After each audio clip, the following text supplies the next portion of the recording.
Very professional. Look Very how my professional. microphone's not on at all. Super Yeah, professional. super Yeah, professional. If that's that were right. for that long ass song, my God, Lord, that's a long song. right? Anybody who tuned into our last stream, made the production call that you're like, okay, here we go. Yeah. We're gonna let this song play out, and then we Yes. look down and it's like Yeah. that's like 6 minutes long, 7 minutes long. 6 minutes. Yeah. Yeah. Yeah, it's a Yeah. good tune. Don't get me wrong, but Yeah. after like 3 minutes, you're like, we My can move wife and on. I write long songs. Well, it's because people just enjoy listening to that Sure. song for a long time. Yeah. Are you Harry Chapin? What's going on here? You writing long tunes? No? No, I'm. What's his name? The writer for Meatloaf, Jim Shaevas. Sure. Yeah. Yes, that dude. The long songs never got the radio play though. I hate to break it to you. No, well, that's the thing, right? Is if in this day and age you don't necessarily have to conquer radio anymore, so you can. Right. The long song is back. I don't know if you knew this. The long song is back. That's it, folks. That's a Close thing. it down. Yep. 12-minute songs. Let's go. Yep. Yep. Yep. Are people listening to like albums front to back? Like, sorry, this is aside. Yeah. Like, does It could be. concept albums still happen or no? I feel like in this day and age, ironically, because of the internet, concept albums probably could be a like popular thing. I really feel that. Full stop to that conversation. Yeah. Cool. Sounds good. To go full circle, is that what you're thinking with your long songs? You're going to make it a concept album? No. I think it's out of context because what I did was I padded the intro and the extra a little bit of the songs. It's really not that long. So I just kind of looped some stuff, but the actual cut would sound a lot different. And my wife's voice is on it, so then you're not just listening to drums. Yeah. There's no voice on that track. Not on this. No, not on this one because it's just demo. It's a demo track, and my wife's not big on sharing that. Oh, you beat me to it. I was going to say you're not even sharing the final track. You're just giving the audience the demo. What? Well, it's just just ideas, and it was okay. It passed for a vodcast. I thought. Perfect. Yeah. Plus, I don't have to pay anyone. Bringing you B content. That's fine. Right. Yeah, I don't have to pay anyone to play it. So. Oh well. That's actually true. That's actually true. Yeah. Yeah. Okay. Yeah, and this day and age, it's really hard. Even was it Rick Beato? I think he even mentioned something about he got a copyright strike one time. And I mean, if anyone is not intentionally breaching copyrights, it's Rick. Like he's not that guy. And I thought you were going to say if you're not intentionally breaking rules, then you're not doing anything. Yeah. If you're not getting copyright strikes, what are you doing? Nothing. Right. But I'm not sure how that ended up, but he ended up. Yeah, he talked about it on his show because he's like, this is ridiculous. Like this is what I do. This is not a secret. No, there's a big. Careful. Yeah, there's actually a big pushback. As you know, I'm on Twitch heavily, and there's a big pushback now with there's people like watching full shows of things on Twitch. Yeah, and let's put on an episode of Hell's Kitchen and just sit and watch that. And the DMCA strikes are coming down hard and lots of banning happening. Yeah. And it's in the right place. And it's funny because our guest tonight, part of what he speaks about is music business. He's got I'm sure that he can speak on behalf of royalties and just protection of your music. It's even more important now because it's so accessible. Oh, absolutely. Right. And it seems to me too, like the internet just sort of breeds I used to watch this guy who spun LPs and I watched him on Twitch and I've watched him on other platforms, and he has the attitude that he bought the LP, therefore he should be able to play them on his vodcast, which is, then it's like, okay, well, now you're taking a private purchase into the realm of synchronization rights. Well, yeah.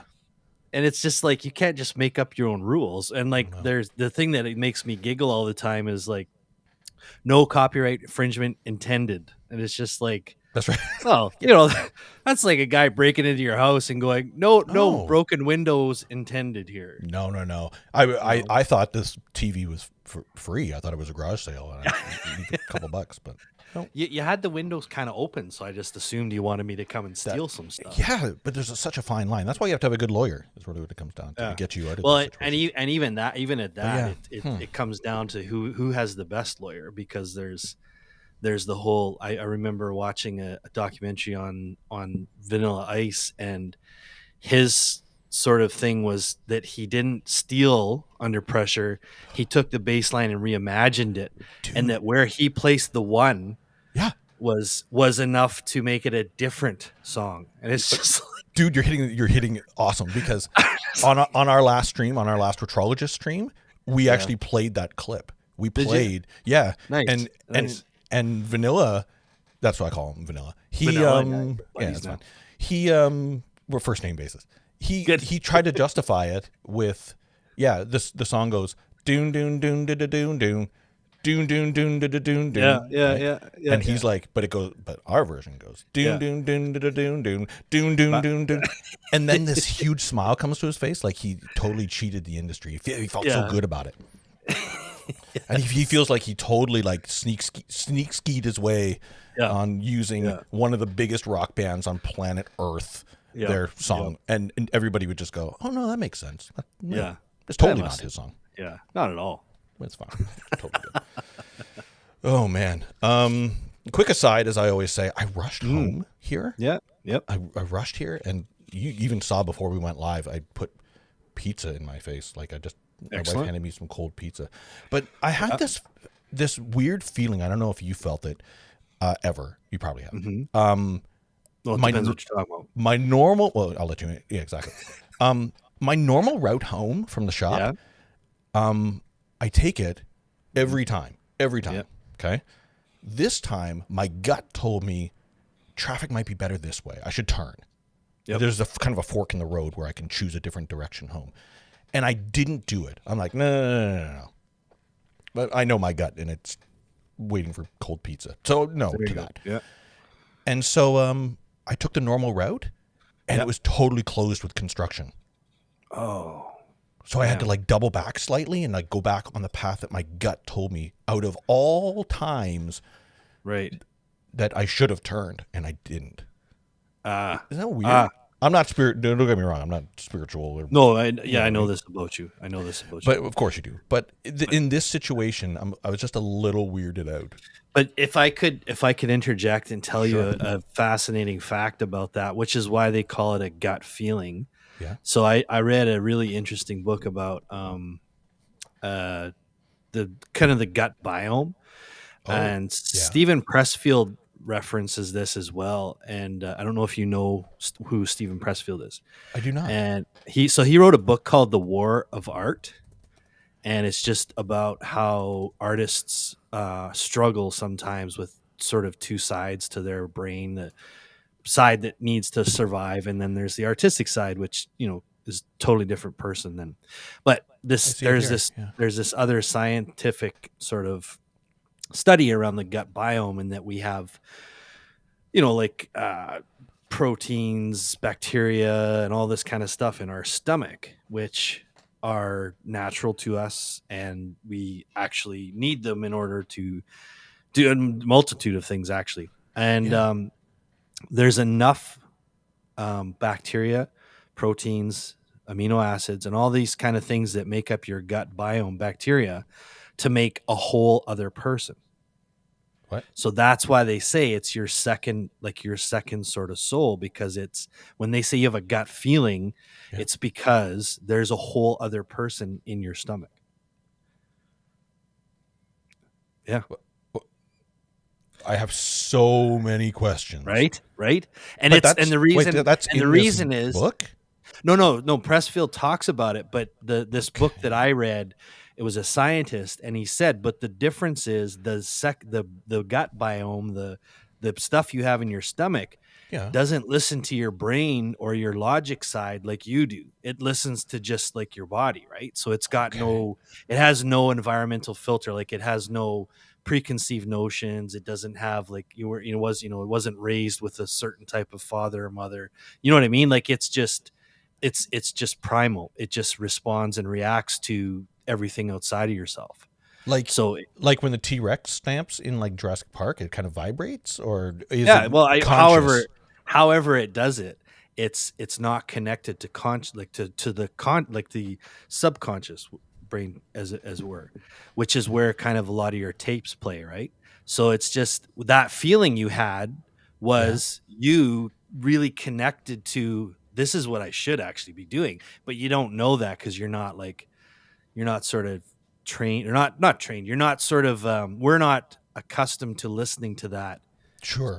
instinctual, like in this, like when you get a feeling about someone, it's like, I don't really like that guy. Yes. You know what I mean? Like it's, Yeah. and you can, they say that the scientists said you can trust that because it's that second person in your body. It's not a full person. It's sort of bacteria and cells, but it's not connected to this part of the brain where you can, second brain. Bacteria's second brain. Yeah, that's amazing. So it's not connected to the part of your body that says logic. Like you can logic things away. It's like, well, he seems okay, but like he's got that swastika tattoo. I don't know, maybe that's a bad thing. Like, do you know what I mean? Like we can sometimes bargain things away. Like, well, she's not so bad. I mean, she's only killed 2 people, but do you know what I mean? Like yeah. So it's that sort of, you don't have the ability to logic it away. The second brain doesn't have that ability. It just goes on feeling, which is vibrational. That's a whole rabbit hole, but that's a great rabbit hole. You blow my mind, because I love psychology and just how is the brain processing that, and more importantly, when should I take that advice and when shouldn't I take that advice, or you can always create a confirmation bias that I didn't take it, or I did take it, and I obviously made the right choice because I made the right choice. But yikers. Okay. Well, anyway. I got her on time. Food for thought. It is. Now I'm at a loss. I really want to look that up, but we've got a guest we have to interview. Yeah, well, we have a guest, so we can't do that. But food for thought. Now I feel you can look it up later. I love it. Okay. Well, if people are tired of hearing about our voices, why don't we move on? We should. I love it. Because our guest actually has his own podcast. Yes. He's actually a podcaster. He's a legit podcaster, not just two guys like us talking smack. That's our specialty. We talk smack. Just talking, hanging out on a Friday night because we have no lives. Yeah, but normally people are playing poker until the pandemic, and then people are just hanging out virtually. Now they're hanging out virtually. Yeah. That's a cool thing to do. Yeah. But we get to see each other. That's the cool thing. We can see. True. We actually have a super cool guest. Very cool. Tonight. He does so much awesome stuff, and it sounds cheeseball to say it, but he's kind of got his fingers in absolutely everything. Yeah. And obviously he's a drummer, educator, the motivational speaker, actor, and podcaster. Author, absolutely. Podcaster. And does it all very well. Like that's the other thing. You beat me to it. I was going to say there's a big difference between people that, I'm a drummer, but I play some guitar and I play some bass, but our guest is phenomenal at all of that. And I think he has probably the coolest fill-in country I've ever heard. If you ever listen to Jason Aldean's She's Country, She's Country. Yep. It's the coolest drum fill ever. Oh, I'm gonna hunt her down if we know the exact. Yep, we should isolate it. That sounds good. But we shouldn't play it. No. Because that would get us a copyright strike. Let's bring in our guest. Let's bring him in. Absolutely. I have a big question for our guest, Mr. Rich Redmond. What is your favorite Hanna-Barbera cartoon?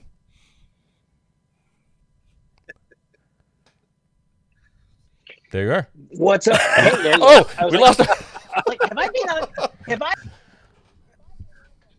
Because I was like checking my phone. And, like, no. I'm glad I wasn't on. Wasn't one of the Hanna-Barbera like He-Man? Masters of the Universe? No, they did not. Wasn't But it? did you watch He-Man? Were you a big fan of He-Man? Well, I did. I think so. Yeah, I don't know why you're blowing my mind here. Yeah, I watched all the. I was a Spider-Man guy, really.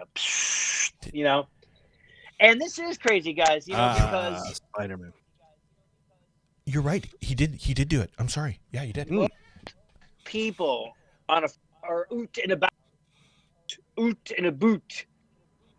And so, like, we're like 70 gigs tonight, guys. No, but you've done it right. Is that you've not only are you gigging, but you've managed to pivot into online personality as well, right? Doing podcasting and making yourself available digitally to people. And I think a lot of musicians in particular were either left behind on that or just didn't know what to do. So how did you feel about, pivoting that way? Not even pivoting. You were doing it before, but yeah. Well, I mean, it's when I wake up in the morning, I'm a drummer, and my God-given talent to rock and bring songs to life and to make bands comfortable and make artists happy. And, that's a great thing. And I've been living out of a suitcase for 20 something years, and that backpack is in my suitcase is in the corner just calling to me like, Rich, it's time to go. And that is not for the faint of heart. It's not for everyone. It's a lifestyle. But I'm not on the road all the time, and when I am on the road, it's only playing 90 minutes a day. So what are you going to do with your other time? And that idle time is the devil's playground. That's why so many musicians have trouble with drugs and alcohol and addictions and getting in trouble. It's because there's just so much, and it's like somebody's 4 meals a day for you. Some dude set up your drums. It's easy. It really is. But, was a lot of hard work. And then when you get there, it's kind of a luxury.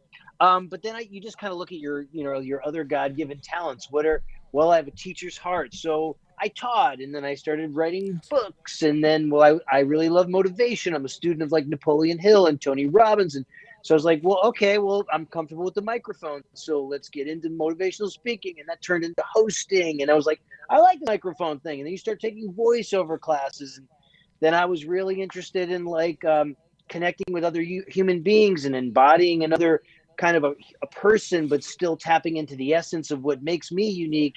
So let me study acting and get my SAG card. And that's all just fun stuff, but it all falls under the window of either education or entertainment. I call it edutainment. And that's where I like to live. And it just kind of keeps me grounded, working hard, and, just trying to keep up with the Joneses, and trying to not only survive in this crazy entertainment world, but, thrive, and that's what we all kind of want, I guess, Yeah. It keeps you relevant. Absolutely. Well, it's good to have, I think what we learned in the last 700 something days was that at any point there could be a gigantic zombie apocalypse and we didn't know if we were going to have to eat each other. Or eat pork and beans every day, or if we're going to have toilet paper. So if you can have 6 or 6 that are somewhat closely related to your natural God-given abilities, it's a good thing because if 3 of them go away, you still have a couple left. It's just a good thing. If you're relying on your cover band to go and play every Thursday, Friday, Saturday night at the corner bar, or the occasional wedding comes along, like that's cool and everything, but what if we can't breathe on each other?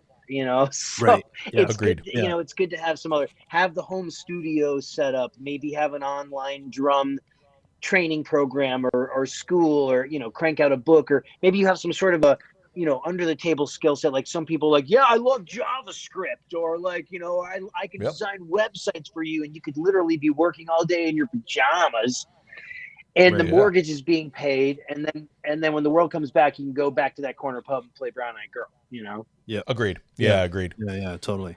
Yeah, and even not even something as I'm referencing where we live in on the West Coast is that like even a natural sort of occurrence like an earthquake, for example. Yep. that could render Vancouver kind of like without power for 2 months or a month, which bites into your bottom line, right? Like it's not even that, or in Rich's case, you're in Tornado Alley there. If a big one hit, you're out of commission for 3-4 weeks maybe, and that might be the case of someone's mortgage payment. That that could happen, right? Sure. Yeah. Every day I wake up and I look at myself and put on clothes and go, is this the clothes that I'm going to be wearing for the next 10 years? Because this is my apocalypse clothes. I don't know. That's a bright way to look at it. That's amazing. Absolutely. Is this the day that the government comes in and takes things, and this is the only clothes I have access to, and I can't shave anymore or anything? Right. Well, yeah. Brutal. But I certainly felt it. Yeah. I certainly felt it in Vancouver here and we all felt it, and we'll touch on the pandemic because it's a downer, but we'll bring some uppers in a bit. But it is totally wah, wah, wah. Wah, wah, wah. But so many musicians couldn't gig, couldn't do anything, and we noticed a big influx of like people creating a podcast or creating live streams or as Rich did, started creating online content, working on their own personal brand became a priority, right? So that when you get spit out of this pandemic, your brand is at least growing, and everybody's learning more about marketing now. Everybody's got marketing books. Everybody's got some sense of social media presence now more than ever, right? And Sean knows that I'm deep in the electronic music scene, and it was very hard for electronic musicians who are normally gigging at clubs. That's their primary income, is playing festivals and doing big shows at clubs. That's all gone. So now they're just at home writing music, but that's not a revenue stream, right? So Rich, you said it right. There's got to be so many different revenue streams happening, and you teach that in your courses, correct? Want to tell us a bit about that? Yeah, I have a concept called crash, and it's just so easy, to remember because it's the drummer thing. Crash, it stands for commitment, relationships, attitude, skill, and hunger. So you put that all together. It's 5 ways that literally anyone in any season of their life, in any professional career track, can use to enjoy more success. And so I have speeches coming up. I'm speaking California Educating for Careers conference, where these teachers are teaching vocational training, so how to be mechanics and how to be in the medical field. And so my job is to go and not only play drums and kind of talk about my experience in the music business and use the music business as kind of a metaphor for success in any career track, but just to let these teachers know that they're very, very special and they're creating a future generation of people that is going to shape and mold. They're very, very special people. And so that's a pretty easy fit for me to speak to them. And then I'm going to talk to like a security company that's been around for like 40 years that kind of influenced all the ADTs and the Guardians and the Simply Safes. And so it's just a fun thing to talk about, committing to your craft, committing to your team. The customer is always right. Cultivating sincere, lifelong relationships, having a really positive attitude, realizing that enthusiasm is contagious, identifying the skills you need to be successful in whatever skill field you have, and then tapping into that hunger, that fire that burns in your belly to be hungry for success. And you put it all together, you kind of be an unstoppable person. Works for bass players, works for soccer moms, works for athletes, works for musicians that want to take their career to the next level. And it's something that I just love sharing. It's easy to remember. And, it all started with, teaching drum lessons, and then drum lessons turned into like drum clinics, and the drum clinics turned into like, will you come speak to our college music program? And then, well, hey, will you give a keynote speech to our high school graduates? And it all just grows. And we just realize we have these God-given abilities that we can nurture, and they all kind of inform each other and influence each other to make us the well-rounded people that we are. And then when I get back to the drums, I'm in my home studio right now, Crash Studio, suburban Nashville, and people send me music from around the world, and I do the boom crack, and then somehow it goes through the little matrix, through the ones and zeros, and they ching PayPal me, and then I say, hey, you want a video of it? I'm staring at a set of drums right now, and so when I get on the drums, when I do kind of things, it makes getting on the drum because I miss them sometimes. I'm like, man, I've been so busy doing this or that. And now I'm on the drums, you know. I think you said it a second ago. Positivity is infectious. And if you're a good clinician who's capable of, and I'm going to say this word probably a lot tonight, is inspiring everybody to be better in the audience.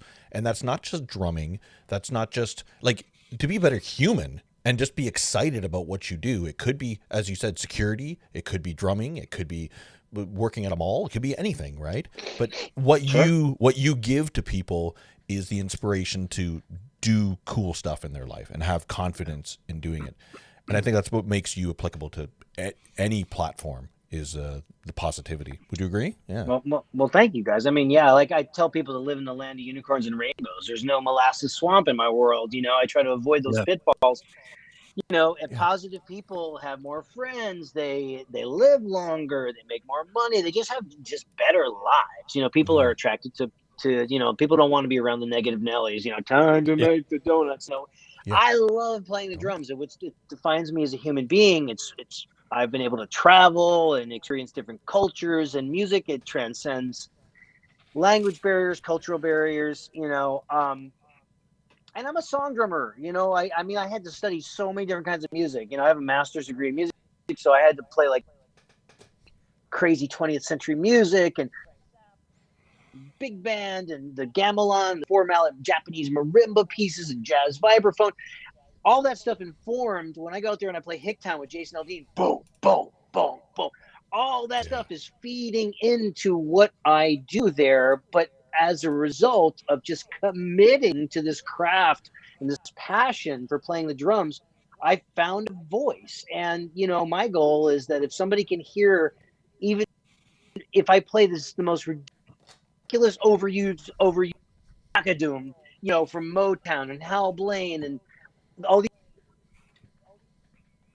million times, I am going to myself playing that text message from a friend. It's like, did you play on the new such and such song? I just heard it on the radio. That's a massive compliment. They could tell that to me from like 6 beats of music. That's the goal for me. How find a creative voice, but play drumming that is approachable to the soccer mom. Somehow have some sense and a charisma in my musical voice and my musical choices that anybody that it doesn't even speak the language or know anything about music can somehow be attracted to.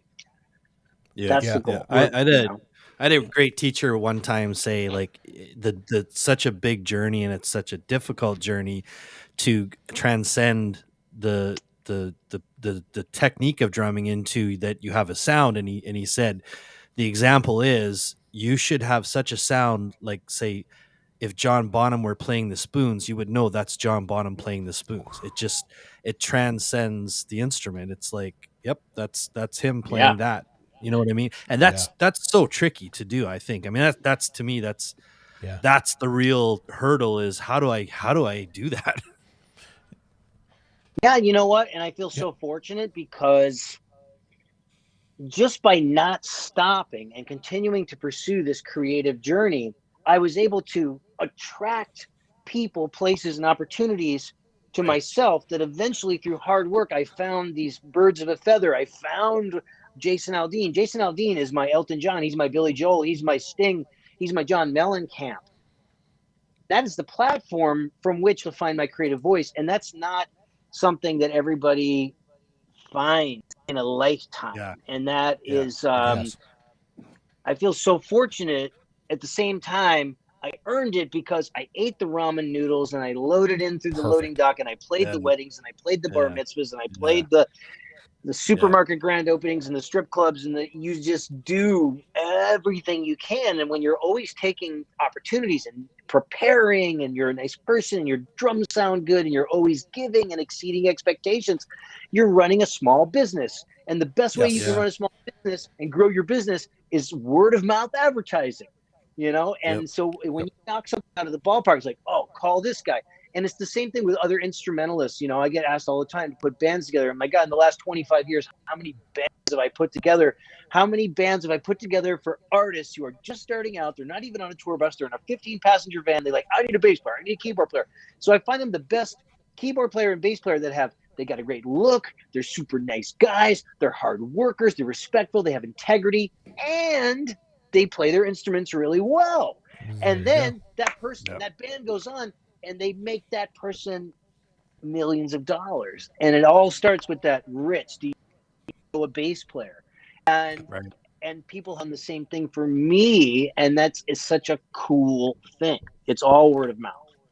You become the guy, and I've talked about it previously, is that when you've got a guy, I've got a guy that fixes my car. I've got a beard guy. I've got a guy. And your beard is lustrous. Oh, thank you very much. Thank you. And it's because, my friend, I have a guy.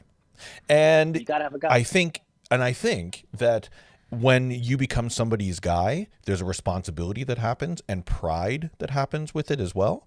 That exactly everything you just said. When somebody's like, "Oh, I wish I knew a keyboard player," like, you got to call Rich. Hold on a second. I know a guy. Dude. Hey, let me put you on speaker. Like, there's a sense of pride that happens, but also you become very important in the cycle, right? Sure. Yeah. And would you say, I wonder too, Rich, so I think you, Mark Schulman, and maybe a couple other guys are very unique in the industry in that, Mark's held Pink's spot for years, and you've held Aldean's spot for years. And would you say, like, does that influence heavily that, again, that, I'll digress back to my Bonham comment. Does that help you sort of establish the Rich Redmond sound by being able to be that solid with someone who's constantly putting up hit after hit after hit, whereby then your drums are constantly being associated? Oh, that's an Aldean tune. Because to me, when I listened, even when I was playing country for a bit, there's quite a bit of country that's similar to Jason's, but when Jason's would come on, it's like face torn off fucking country. And no offense to like Florida Georgia Line, but that's a different style, and it is very different. Like, you guys are very different in the country world. Would you say that's a fair assumption? The new album's great, by the way. Yeah, you're just guilty. You're guilty by association, and somehow, it all starts with a song. You've heard it a million times, but Nashville is the songwriting capital of the world, and someone is writing the next number one hit song right now on a Friday night. Yep. And there's this machinery in Nashville. There's the songwriters and the song pluggers and the publishers and the producers and the studio owners and the chefs and the photographers and the social media people and the road managers and the bands and studio musicians. It's like there's this whole web of life that comes together. So for me to exist as an educator, producer, songwriter, live drummer, a studio drummer, I wear these multiple hats because they all make me very happy. They influence each other, but I'm totally guilty by association, and we're really these birds of a feather, these like-minded guys. I mean, I've been playing with the same guys for over 20 years. Yeah. We finish each other's sentences, and just to be home on a Friday night is such a luxury, because back in 2004, 2005, 2006, 2007, we were doing 200 shows to build the Jason Aldean brand, and by committing to that thing and believe to make him have him be comfortable, we were all able to rise together and to create names in the music industry for ourselves, which is a really, really wonderful thing. And everybody's looking for that one thing. So, when you're in the elevator and you meet a celebrity, hey, what do you do? You've got to have your 10-second elevator pitch together. What do you do? I tell people I'm in the entertainment business. And they go, well, it's like I'm a drummer and I play and I teach, and they're like, oh, that's so great. And then if the conversation continues, you're like, well, who do you play for? And then you tell them, and they're like, well, I've never heard of that guy. But 9 times out of 10, somebody's gonna be like, oh, that's really cool, my daughter listens to him, or whatever. And it breaks the ice, and then you have a little bit of notoriety, which will give you the ability to go do a speech or write a book or teach a drum lesson and charge a little bit more than the other guy that's charging $1 a minute, like a masseuse. Like, every time somebody does a drum lesson, even if somebody's only been playing for like 5 years, I'm like, man, I've seen you play the drums. You have permission to charge $1 a minute because you have a highly advanced skill that you've developed from the sweat of your brow. A masseuse goes to school for 6 months, maybe a year, and they charge $1 a minute, then they get a $20 tip. They're pulling down $80. Why aren't you worth that? And I think a lot of guys just undersell themselves. They undervalue themselves. Musicians are always coming from a position of scarcity, and we are worthy. And it's like, here's the deal. God wants us to be prosperous. God wants us to, like, you know, have a beautiful roof over our head. And if you want to drive the Lexus guilt free. You know what I mean? And because, especially if you're working hard and you're a person of integrity and you're doing things for the right reason. You know, my purpose in life is to affect people in a positive way and change lives. Can I do that through drumming? Absolutely. And now, as I'm becoming an OG, my students are getting accepted to the greatest music programs. They're joining the bands of their dreams. They're becoming drum techs with major. I'm like, you did it. I maybe lit a fire or gave them some information to save them 5 years on their journey, but then they had to roll up their sleeves and make that thing happen. And I'm so proud of everybody that can take the ball and run down the field. You oh, go ahead. Sorry, Paul, go ahead. No, I was going to say you hit something that is pretty important, is valuing and valuing yourself, because as you stated, people don't value the lessons they've learned being on the road. They just think, I'm a drummer, the end. But what they haven't realized is that they're in a position to teach and motivate about music business, about what it's like to be on the road, the politics of being in a band, being within the community, even down to how to politely sign autographs. You know what I mean? Like, there's so many hierarchies of things that you can teach people that people just take for granted. Like, they're just like, oh, that's part of the gig. Well, no, people need to learn that stuff. They want to learn that stuff, right? And it's funny. I wanted you to talk a bit about this, the drumming in the modern world. Yeah, it's very cool. Right? Oh, man. Well, thanks, guys. That was just a little system I created. It's 5.5 hours, 120 videos shot in HD. It's drum solos, it's business advice, it's life advice. It's me deconstructing all the Aldean songs. It's me playing 12 other multi-genre songs with other artists, 7 camera angles. It's my answer to the Hudson DVD that you know, the Steve Gads and the Kenny Aronoffs and the Virgil Dunn, those people did when that was happening. And while I was creating this product, it was getting all set. I did it. I developed it in 2014. I shot it in 2015. So it's been around for a while, and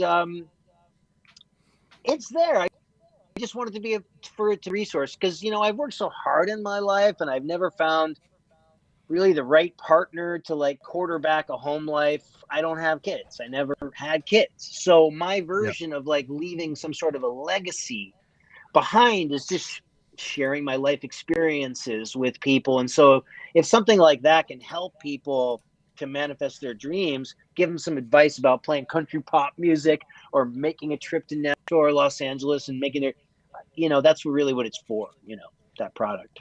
Yeah. It's all the fun. Anybody can learn how to do a paradiddle from lots of different people. We get it. Okay. Yeah. You can do it with your feet. You can do it with your feet too. Amazing. Cool. Yeah. But how do you do your taxes? How do you as a musician, how do you properly promote, or how do I communicate with a manager? Like, all those things are, you know, so important in the music industry, right? Yeah. Tax guy. Fucking right. Yes. Lawyer guy. Yeah. Guy. If you hate social media, maybe get a social media guy. This goes all the way back to, you know, I have a love-hate affair with social media, but, you know, as soon as MySpace, I got on that thing and I learned all the That's where it is. And I'm sure it helped me. And then as soon as Facebook opened up publicly from, you know, in 2007, or I believe so, I was one of the first musicians on there.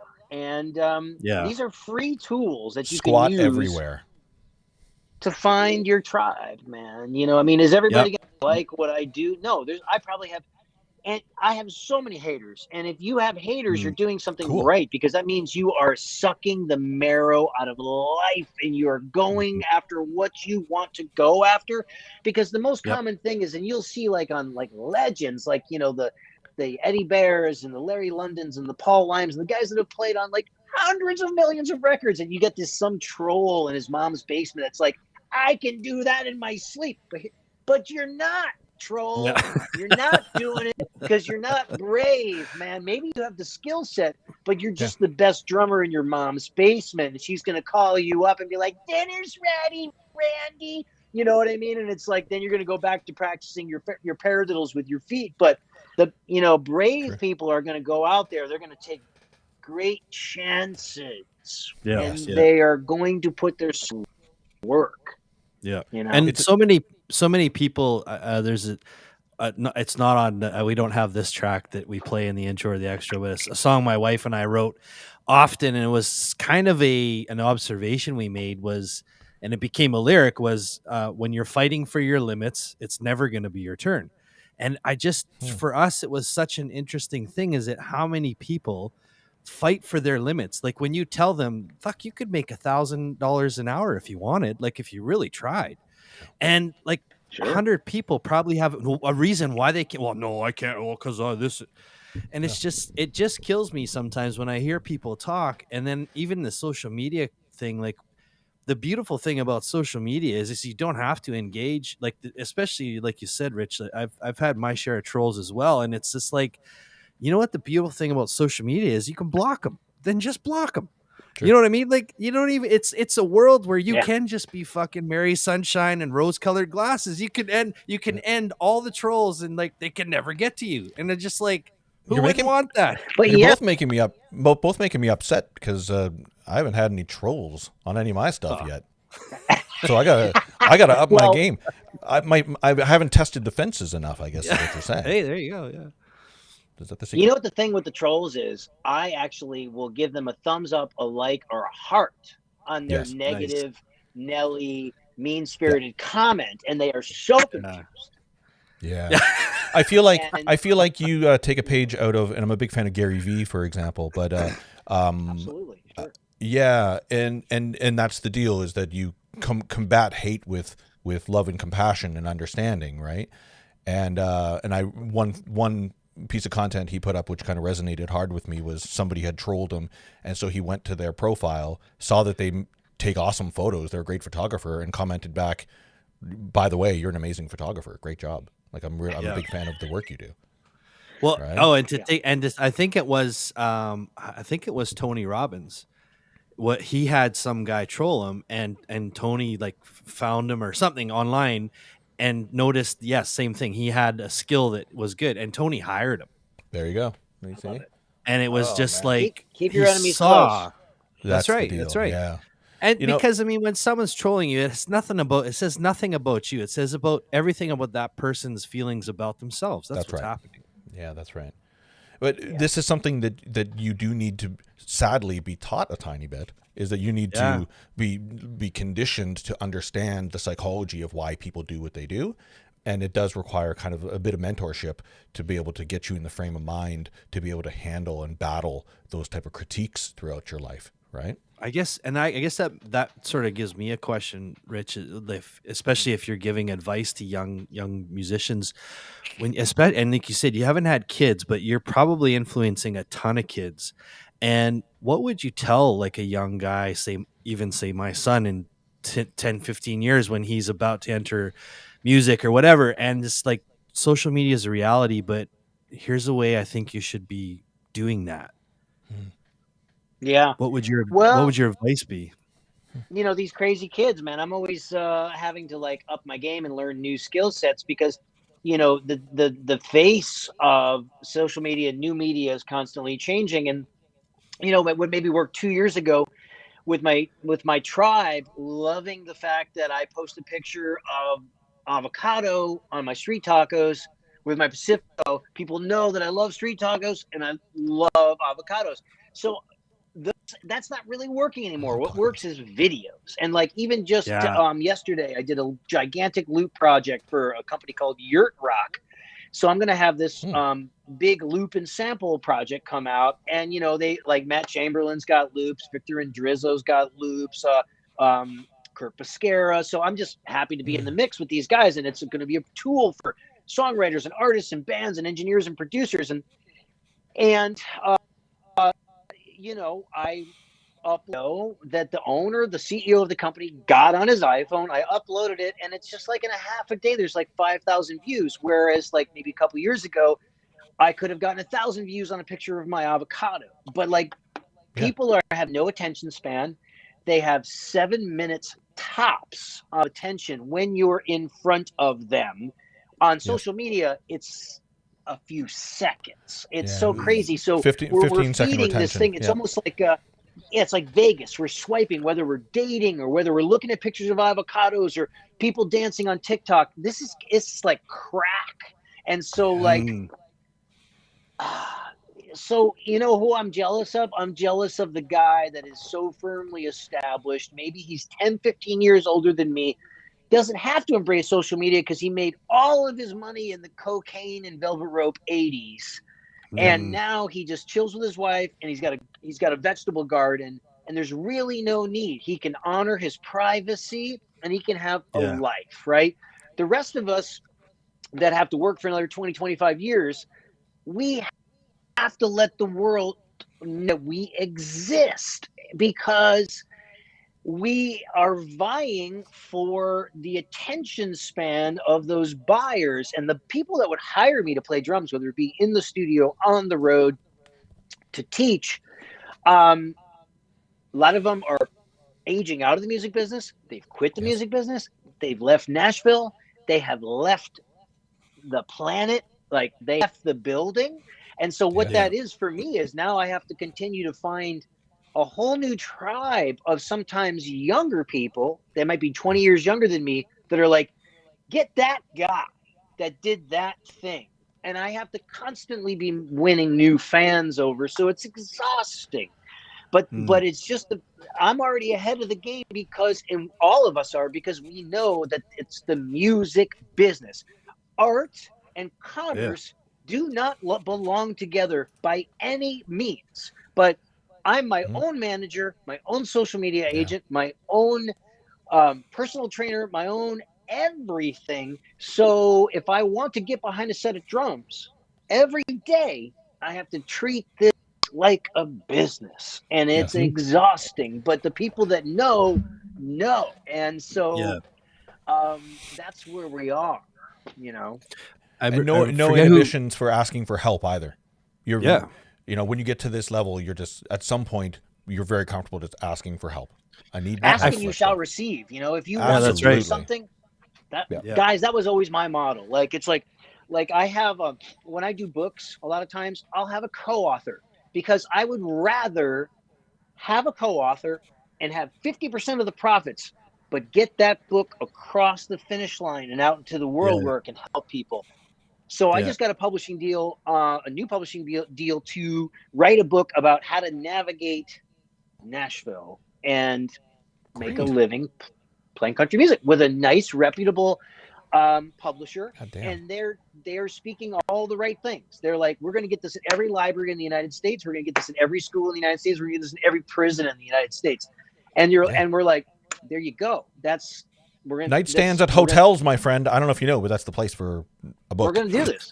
You know what I mean? So like, ask for help. Ask for help. If there's something that you want to do that you don't have the skill set. Like, not everybody can be the guy that's great at social media, that designs websites, that has a perfect body, that knows about nutrition, that can tune drums. Like, ask for it. I mean, and just people are really willing to help. You just have to ask. You segued into exactly what I want to talk about, and I love it.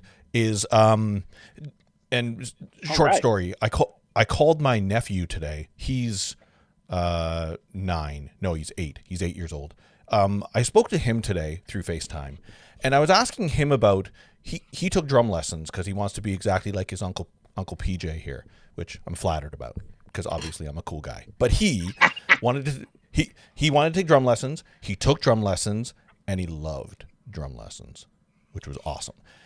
So today I was asking him about his teacher, like what inspired him to want to continue to take lessons. What didn't he like about his teacher? Those type of things. Sean knows that I love mentoring kids, and I work very closely with kids on content creation and live streaming and just confidence and that type of thing. I work very closely with kids, and I love working with kids. So it really intrigues me psychologically how teachers will convey information in a format that kids understand. And it was so good to learn that you have an awesome book, which I'll be honest was I want to say it was a while ago. Was this 2013, I think? But nonetheless, applicable. Yeah, man. On the fundamentals of drumming for kids. Rich, tell me about this. And you did co-author this with Michael Albrecht. I'm sorry, I'm pronouncing his name wrong, but yes. That's great. Tell me a bit about this, because this is dear to my heart. I love this. Well, thank you so much. That a lot of things, and it was always my plan to write articles for magazines and to publish books, and a lot of us have that paralysis by analysis, and we overanalyze, and it's like that's why it took so long to get my books out. Had this cool opportunity come to me because Michael Albrecht reached out to me and was like, "Hey, man, I'm a drummer. I'm a drum hobbyist. I want to teach my son, but I don't like a lot of these books that are on the market." He had already written 10 books on the Civil War and sports, and so he knew how to create a book and get it public, get it over the finish line, get it out into the world, do it together. So we get it. Modern Drummer loves it. Hal Leonard distributed it. I asked about my friends, all my friends at the Drum Channel. I was teaching at the Drum Channel, Don Lombardi and everybody over there at DW. Filmed the whole thing at Drum Channel. Filmed the intro video to my podcast at Drum Channel. So it's like, ask, you shall you receive. People want to help. But we were like, let's create this fun resource where we talk to the kids about the history of rhythm. They learn about famous drummers. They learn about note values. They learn how to hold the sticks. And they learn about playing what I call the money beats, which are the 5 basic beats that you need to even think about playing the drums for the rest of your life. And those 5 beats are what I play every day to pay my mortgage. And in addition, by learning those beats and learning different types of coordination, like hi-hat on 2 and 4, hi-hat on all quarter notes, hi-hats on the upbeat, hi-hats on 8th notes, splashing on 1 and 3, splashing on 2 and 4. There's so many variations, like Baskin Robbins. Like there's a million variations just playing those 5 beats, but then doing all sorts of things either with the right hand on different parts of the stick or different parts of the ride cymbal, playing the bell, playing the shank, doing different things with the left foot. That opens up this whole, and I know professional players, literally guys that have played on records, hit records. They'll do a lesson with me, and I can't believe they completely ignore the left foot. So our goal was to get the kids using all 4 limbs, open up the world of coordination for them, and at the same time get them reading music. And we spoon feed the music reading because we teach the kids the beats in a tablature system, almost like a drum tab, and then below the drum tab is the actual Western standardized bass drum on the F note, snare drum on the C note. But when they get through the book, they learn about note values, they can play the money beats, and they can read music. And people are like, well, what about the rudiments? So this is like deconstructing drumming, moving backwards. Let's get them having fun on the kit. Boom, yes. They fall in love with it. It's like, okay, here we go. Accents, unaccent, flam, drag, 5-stroke roll, paradiddle. They can learn that stuff because let's face it, the way we learned was no, kid, your double stroke roll needs to be more open, back to the practice room. And then the kid's like, my friends are playing outside. This sucks. So we just try to get them hooked on the drums first. Yeah. You know? Yeah. It's a whole other. Oh, sorry, Sean. I was just gonna say, I think it kills the drummer mojo. I know when I taught, I used to do the whole we'd sit across from each other, practice pad. Now here's French grip, and here's American, and here's German, and here's the low molar, and here's the high. And it was like I could hear myself, or like the Charlie Brown teacher. And then when I took, and we had the luxury of the guy I taught for, he bought some rolling kits, and man, we just started having fun at first. We just started playing to some of the music, and whether we screwed up, it didn't matter, but the retention then became then easier to say, okay, so today it's not going to be as fun in the beginning, but I got to show you something that's really important to get back to doing to what we were doing. But now the difference was he saw the relevance of why we were doing that. That's right. Whereas before it was like, this is boring. I'm going to go play guitar like I wanted to do. Yeah. When I talked to my nephew today, he was 6 when he started taking lessons, and I asked him, like, what's your favorite part of taking lessons, and what was your least favorite part of taking lessons? And he said his absolute favorite part was at the beginning and the end, when he could just play as much as he wanted to, like just make a whole bunch of noise. And he said that at the end, his teacher would do the same thing. His teacher would always do a drum solo for him and do the, like, really just mess around and everything. And he said his least favorite was just on the practice pad going boop, boop, boop. I didn't like that at all. Yeah. Boop, boop, boop. Well, but he understood, he understood by the end, the teacher, which I think was brilliant because he dealt with kids and he knew how to connect with kids, that you did exactly like Sean said. You showed the application of it and then deconstruct, like you said, Rich. Bring it back to the essentials and understand how they're applied. Does that resonate? Yeah, man. Yeah. Totally. I mean, for me, the percussion pedagogy, we got the Dennis DeLucia sticks, really heavy sticks, so we can really like chop out. And I did marching band for 8 years, and I was really into the rudiments. And then I really wanted to work on my Anthony Cerrone, playing a buzz roll as soft as you possibly can, playing an odd, like, I loved that stuff.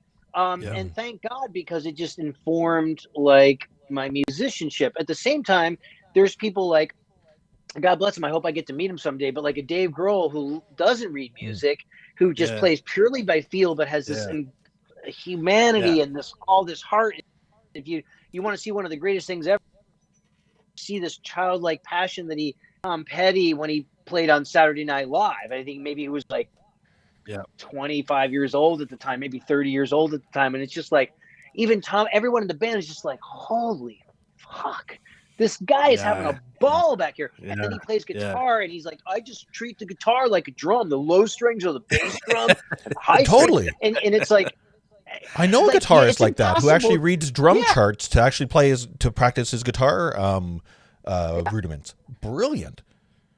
Yeah, we just makes all have of us look to terrible. Get there somehow. You get there somehow, and you bring your skill set to the table. Look at Neil Peart. God rest his soul. He had an amazing platform to play the drums he wanted to play, and then at the same time, he wrote all the lyrics.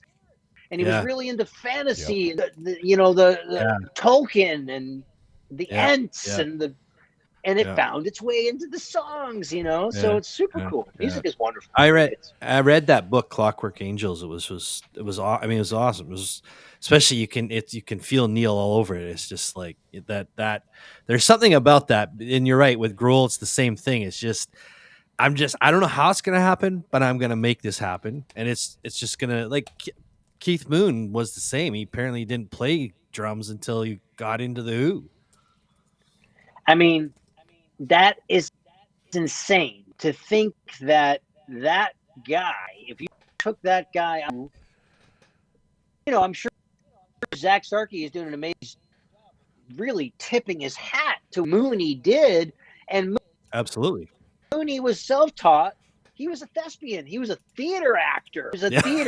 And so when people tell me, like, how dare you try to become an actor at 45 years old? It's like, well, how dare you not go after your dreams, because you only have one life, man. Exactly. Yes. Exactly. Sorry, I got this queued up. We'll get into that in 1 second, but I added a new feature here, Sean. I like features. I'm not a Rush fan. I'm not a Rush fan, but you're not a fan of any of the good bands, eh, Paul? Well, Rich, you'll appreciate this, but there's a segment that we've got that I'm not a Beatles fan, but because I never was a big Beatles fan, but everybody seems to be influenced by the Beatles in one way or another. How were you influenced by the Beatles at all? And try to convince me why they're the most amazing band ever. Did you watch the 9-hour thing from Peter Jackson on Apple Plus? I did. And it was actually pretty good. Yeah, it was actually really good. I mean, all of it. I watched it all. It was good. It was had to good. skip through some of it. I skipped. Yeah, I skipped through some of it because it's like, all right, Peter, I get it. Yeah. But it made me really want to drink coffee and smoke cigarettes 24 hours a day. I mean, or drink coffee or tea and. Yeah. And I smoke. mean, I'm a smoker now. wow. We have a segment. I'll ask it. Oh yeah, go ahead. Sorry. Yeah. I was gonna say totally a Beatles fan. Like Ringo was the perfect drummer for the Beatles. The guy could barely hear himself at Shea Stadium, and the guy played perfect time. And he always had the right thing at the right time for their music. And I mean, there's only one Ringo. There's only one Charlie Watts. These guys were on the front line of bringing British music to America. And it's the reason that we have power pop. It's the reason that we have 3 Chords and the Truth in Nashville. So it's like, you have to. Yeah, that's basically my but ... I'm not a Beatles fan, but I totally get why they're the importance they have in the music industry. Absolutely. And it does segue only because we just talked about it. I'm not a big Rush fan, but ... if a Rush song comes on, I won't shut it off. How about that? I gotta listen to it. Subdivisions. I mean, it's like I remember coming home from like 7th, 8th grade, and my friend Patrick, we dropped the needle on Subdivision. Press roll. I mean, like, and then all the the melodic voicings. Yeah. I'm not a big multi-tom guy because I've never had an outlet for that. But just the accuracy, even like I've done like Rush tributes. And I always pick the things like, Fly By Night and stuff like that. Because I don't have to go. Because if you don't, if it's not your kit and you don't know the ergonomics and the spacing and the geography, you're gonna hit a bunch of. You know what I mean? Yeah, absolutely. Yeah, it's funny. I played in a Queen tribute band for the longest time. And there's once again, I couldn't just do it in like a 4-piece kit. Like I needed to bring out the extra toms. And Sean knows, I've said this a million times, and maybe you can resonate with this. You don't get paid more to bring more. I don't know if people know that. So I'm putting more in the car. Not unless you're in a television gig. Then you do get paid more. Oh, cartage? Yeah, you do get some cartage, I guess. Right. But having to put more in my car for the performance because I knew that those orchestrations and those tones were integral to the performance. And I guess a little piece of me in my brain is just like you said, like having those higher toms I'm just like, the audience is going to see through it. They're going to see through me doing this on this one tom in front of me and on a floor tom and trying to orchestrate some type of timpani, try to be dramatic with it. They're going to see through it. They want to hear what they expect to hear. Yeah. Right? Yeah. Oh, yeah. I love prog rock. I have tons of respect for it, especially like, Terry Bozzio with the rototoms and that whole thing. But I just have always been in situations where it's like, Sean Pelton, like high, low voicing and then also playing music where like literally I can play Aldean's gig and just with the kicker, kick, snare, hi-hat, one cymbal, you can make that work. I love that because it's about there's a story being told. There's a tale being told about the trials and tribulations of somebody in middle America, which is the most of the United States and Canada is not this. It's this in the middle, right? So we're telling those stories. It's not about the drums.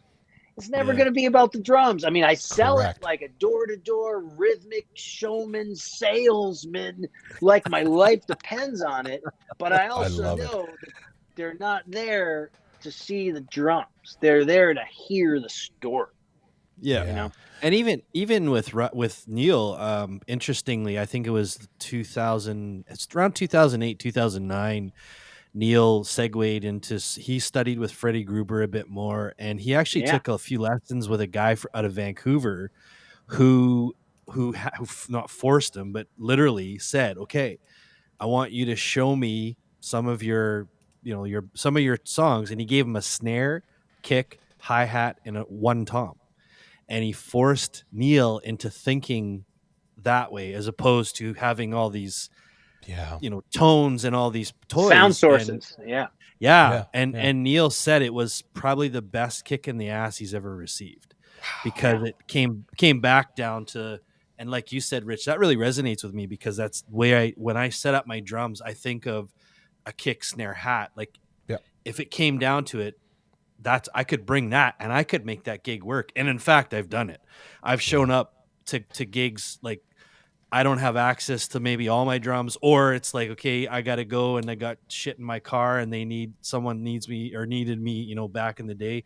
Even my first country gig here when I moved to Victoria, and the guy, a guy had heard, he said, I heard you know a few country songs. And I said, yeah. And he said, could you come, and we got our drummers having a baby and he's not able to come tonight. And I was like, oh wow, that's shocking. He's like, yeah, we didn't know he had a girlfriend. So then I showed up. He came at least one time. Yeah, he did. Yeah. Thanks everybody. Thanks everybody. But I showed up with a kick, snare, and a floor tom, and I mean, man, I played 2 and 4 so freaking heavy all night. Yeah. That the bass player was, he looked like the Joker. He couldn't stop smiling. Yeah. And that I ended up actually getting that guy's gig. So people know here. That's awesome. That's awesome. Yeah. Oh yeah. Well, then I turned around and had one. People know in this city in particular that I'm notorious for having a small drum kit, and Sean knows my bass drum's primarily a 16-inch bass drum, and and so when I play. And I play mostly R&B, like with hip hop acts as well, and so kick, hat, snare is perfect. You know what I mean? If I can play a whole night kick, hat, snare, I feel great. And what also gives me the freedom that typically with a lot of acts that I play with, I get to put myself in the second guitar position. I get to put myself at the front of the stage, then. And arrogantly, it's awesome because I get to be at the front of the stage and actually like connect with people as opposed to being at the back of the stage. But I was kind of not. It's kind of weird to people to see that. And then now when I see drummers such as like Nate Smith, for example, kick, hat, snare showing up and doing stuff.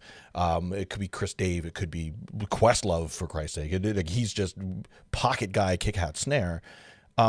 It normalizes the simplicity and the essentials of a drum kit, right? You can have the Bosio kit, you can have the Neil Peart kit, but on the other hand, having just kick, hat, snare does not marginalize your ability to do the gig. Does that make sense? Yeah. Yeah. Keep it simple, stupid, and simple is not stupid. Like it works for Steve Jordan. Works for so many guys. When you're thinking of the music in terms of the most backbeat styles, popular music. So we're talking funk, pop, rock, country, anything with a backbeat. Everything starts boom from the ground up, right? Mm-hmm. Then everybody claps on 2 and 4, and the glue, the ligament to pull it all together, the sizzle with the acoustic guitar is that hi-hat, and then you can do things to mark phrases without even having to crash and be like, yep, right. And then maybe you bring a floor tom. You do a little phrase like cross it. There's a fill. That fill has worked so many times for Eddie Bears, Larry London, Kenny Aronoff, the guys that from their drumming, time and time again, and that kind of drumming is always going to get you the smiles, man, and it's going to get you called back. Sean Pelton plays with like construction gloves. He wears layers of clothing and he wears big boots. Like he's a fashion guy. I really dig that. People are like, people are going to notice me because I got like a purple fedora on. I love that. But also he does things to limit his technique so he can just focus on the most important stuff and not be tempted, because even at the highest levels, any of us that have worked on technique, hands, rudimental development, we are sometimes tempted to do shit that is unnecessary to the progress of the music and the storytelling. Fuck yeah. Exactly. So he, Yeah. you know, he's got a hack for that, you know, and it's like, Yeah. you know, Yep. it's, if you can play the right parts at the right time, in time, be dynamically sensitive, be able to take direction, read the room, be on time, have a smile, be enthusiastic, be a great hang, have the full, you're going to work. Yeah. You're going to play your drums on a regular basis. Can you think of a moment in your childhood where you had an aha moment where it was just like, oh, I get it. If I just play kick, hat, snare, if I just keep time, if I don't need to do this run down the toms to tell the guitar player that the next verse is coming. I don't need to do that. Was there a moment that you remember that being slapped in the face? Or have you always been started that way, to happen, right? Well, you know, the funny thing is that I've always played multi-genres. So like as I was working on my like pop styles and locking with loops like in Dallas in the 90s, we're playing like Coolio, Janet Jackson, you know, all that stuff, and like and getting the dancers on the floor all night long, 45 on, 15 off, 45 on, 15 off.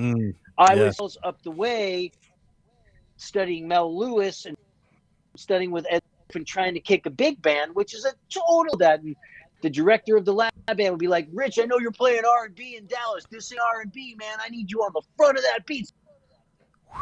Boom. Bang, bang, baka-ding, gaka-ding, and of course. So I get these because they got 16 guys. And you're trying to drive them and read the figures and play the dynamics. And then you go into Dallas, and it's all about locking perfectly. But so when I moved to Nashville, the songwriting capital of the world is when I really took my drumming, and it was like edit. I just kept editing, and the drums got bigger and the cymbals got bigger and there was less stuff, and it was more about the focus and being a team player. And you can't learn that stuff overnight. Some people have a jump start because they have nepotism. Maybe their dad's a famous producer or their mom is like, you know, a famous songwriter or something. But the rest of us, we just got to get yelled at. You're too loud. You're too soft. You're too never bring that China cymbal to the gig again. That snare drum is too high pitched. Bring the fat one. You just get yelled at, and you grow from that process. You know, I think I started to figure it all out by the time I was 33. Started to figure it out. You know, right. When people start yelling, "You're amazing! Holy shit! I'm hiring you again!" And they're just yelling. Some people figure it out positivity at you. You know. Yeah. Right. But it's we're all on our own journey, and as long as we get there, and as long as we're enjoying the process, because most people are not going to the music business. They're just not going to. Those are the outliers, you know.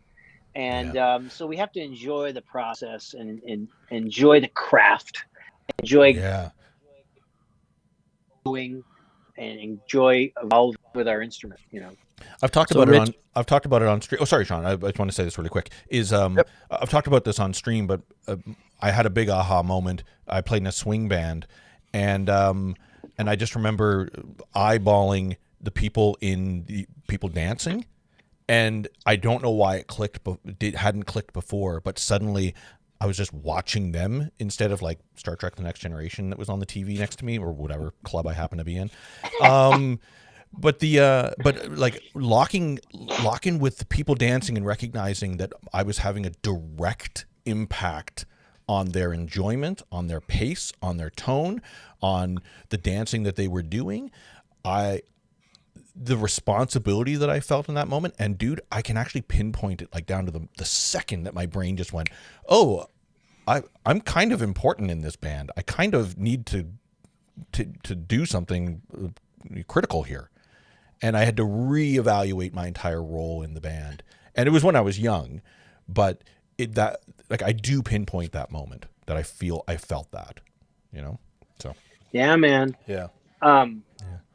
You know, you guys are both such great hosts, you know, so you guys are doing a great job, man. Yeah. So this is, you know, my thing for the next year is I'm going to be on like a kick. I think I'm just going to go back to all the, you know, Biggie, Tupac, Public Enemy, Run DMC, if you want to get to the heart of like and staying on a beat for 3.5 minutes, play along to that stuff, man. Yep. That stuff's really good for your inner clock. I remember. I'm so happy that there's a refocus on hip hop during the Super Bowl right now, especially our generation in particular, because all the Snoop, the '94 album, Doggy Style, is like, that album is ingrained. Like, that is my number one album of if I had to go to a desert island, that's the album that's coming with me. But just to have those guys up there and have a little bit of refocus on the hip hop, I think it was really awesome. It was really, really cool to have that happen. Yeah. So sorry. And if anybody wants a business model, look at Snoop. All right. So here's a guy who was like, he was in a very edgy band, right? And then Grillo thing.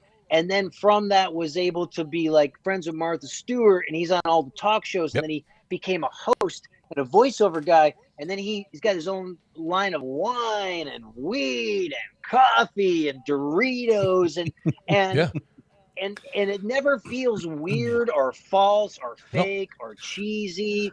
He's just a likable guy, right? And he coaches his son's football team. Yeah. Like, that was huge. Just a likable guy, and that goes really far, man. Because I think there's more people in the world that can be likable, that are good at what they do, than there's only so many Virgil Donati. We decide like how good that we want, and he decided, hey, I'm going to practice 12 hours a day for 30 years.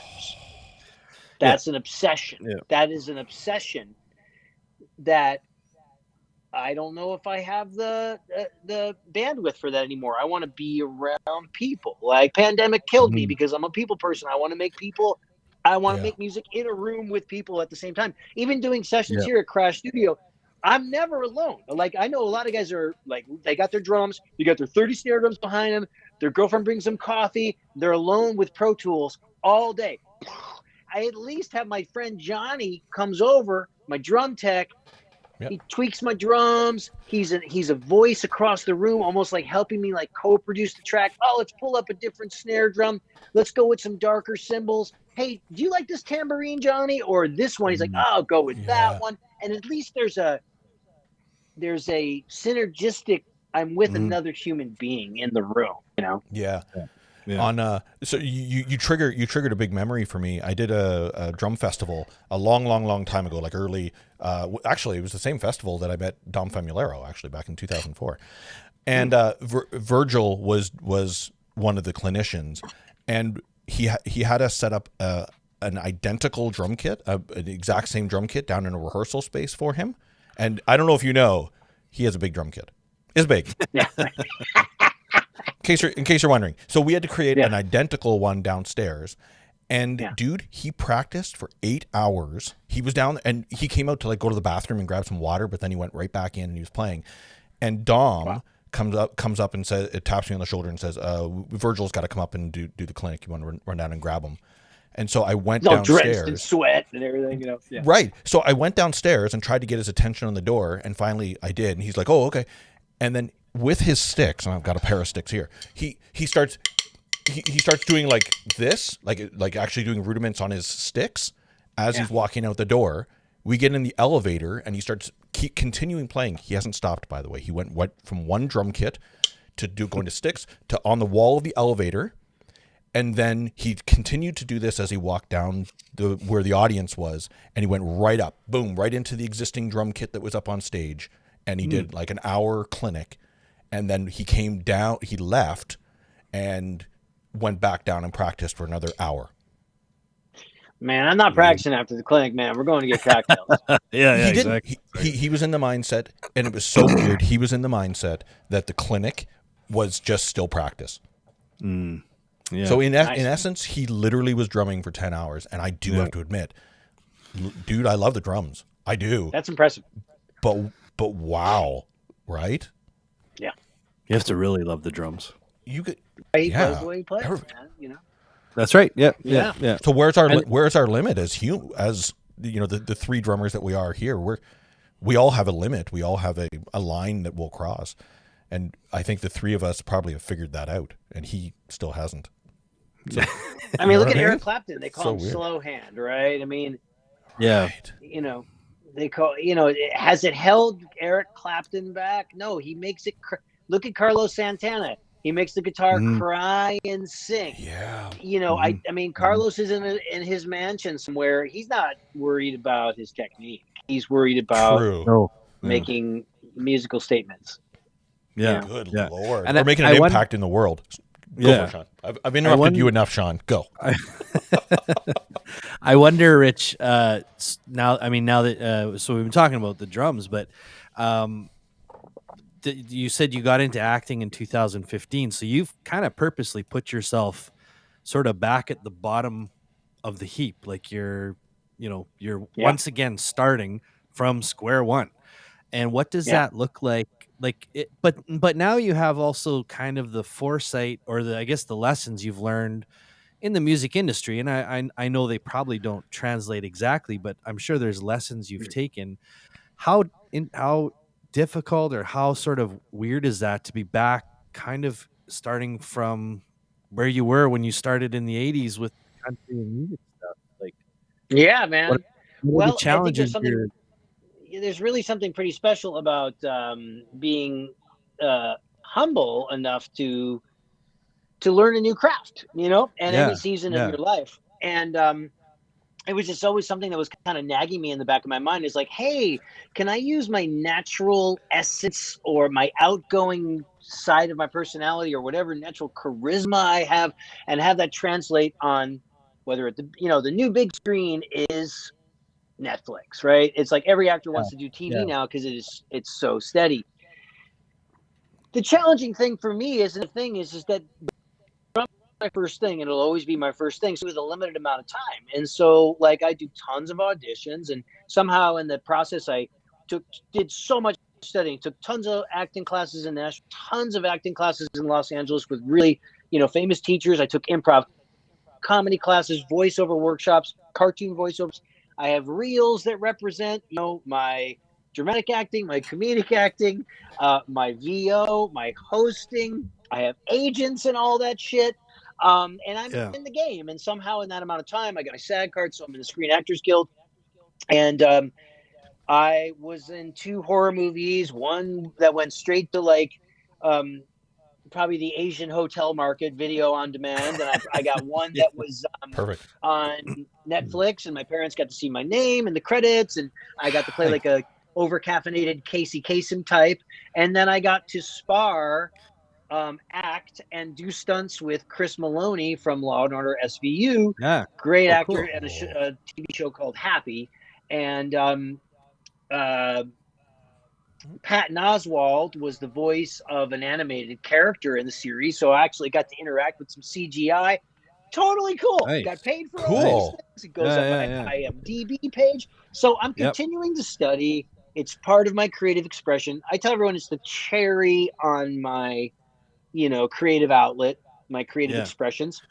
Yeah. And I did have to start from the bottom in the sense that you're learning a brand new skill set. So you have to humble yourself. You go to the black box theater, and then you're interacting with some actor that's like 18 years old, that's been doing it for a decade, it's been in a million commercials, and you just do it. You jump into the deep end of the pool to grow that skill set. But at the same time, I have a little bit of a notoriety and a little bit of a story, a little bit of that elevator pitch. So where people are like, hey, we're going to have this musician of prominence in our little independent movie. And he's actually going to help write the score. And they love that stuff. So a lot of my opportunities in that world come from people I know, human relationships where they say, you don't even need to audition, man. You are the teacher. You're the cop. You're the detective. And I love it. Like I said, it's cherry on top. A cherry on top of a cake that is capable of having more cherries. Let's be clear about that. Well, we lost him. He didn't like that. He's still there. Oh, he's still there. There you go. There's a fine line between I think everyone should do improv comedy, man. Like, there's nothing more frightening. If you think you're scared to play drums at a clinic, at a drum shop in front of 5 people, Try going into a black box theater where people have all paid $10 admission to get in, and you're with a group of comedic actors, and no one knows what's going to happen. You go out, hey, we're the such and suches here tonight. We're going to perform improv comedy for you guys for the next 60 minutes. Can we get a phrase? Okay, sir. Squid. Another, sorry, bananas. And then you create something in the moment. Yeah. And there's nothing. Yeah, that yeah. is like being in a band, right? It's because it's a team, and everybody has each other's back, and you lift each other up. And it's very easy to like if you could sell each other out to shine, but no, you want to make sure that you're always with your partner to move the story along. And there are people that do that their entire life. It's such a hard skill set, but everyone should try it one time. It'll really help anything you do. You're resonating hard with me right now. Last night, I stumbled upon a brilliant thing that I have a show called The Retrologist. We celebrate all things retro, video games, cartoons. You and I talked about Hanna-Barbera, He-Man. Like we talk about all things pop culture in the past and in the future. Nice. But the one thing we just love doing is like obviously having fun and making each other laugh. So we just did a stream where everybody had to do a PowerPoint presentation about a certain fandom that they enjoy, and they had to keep it like to 5 slides maximum, and it was really fun to like learn, but also just to have people out of their element and presenting.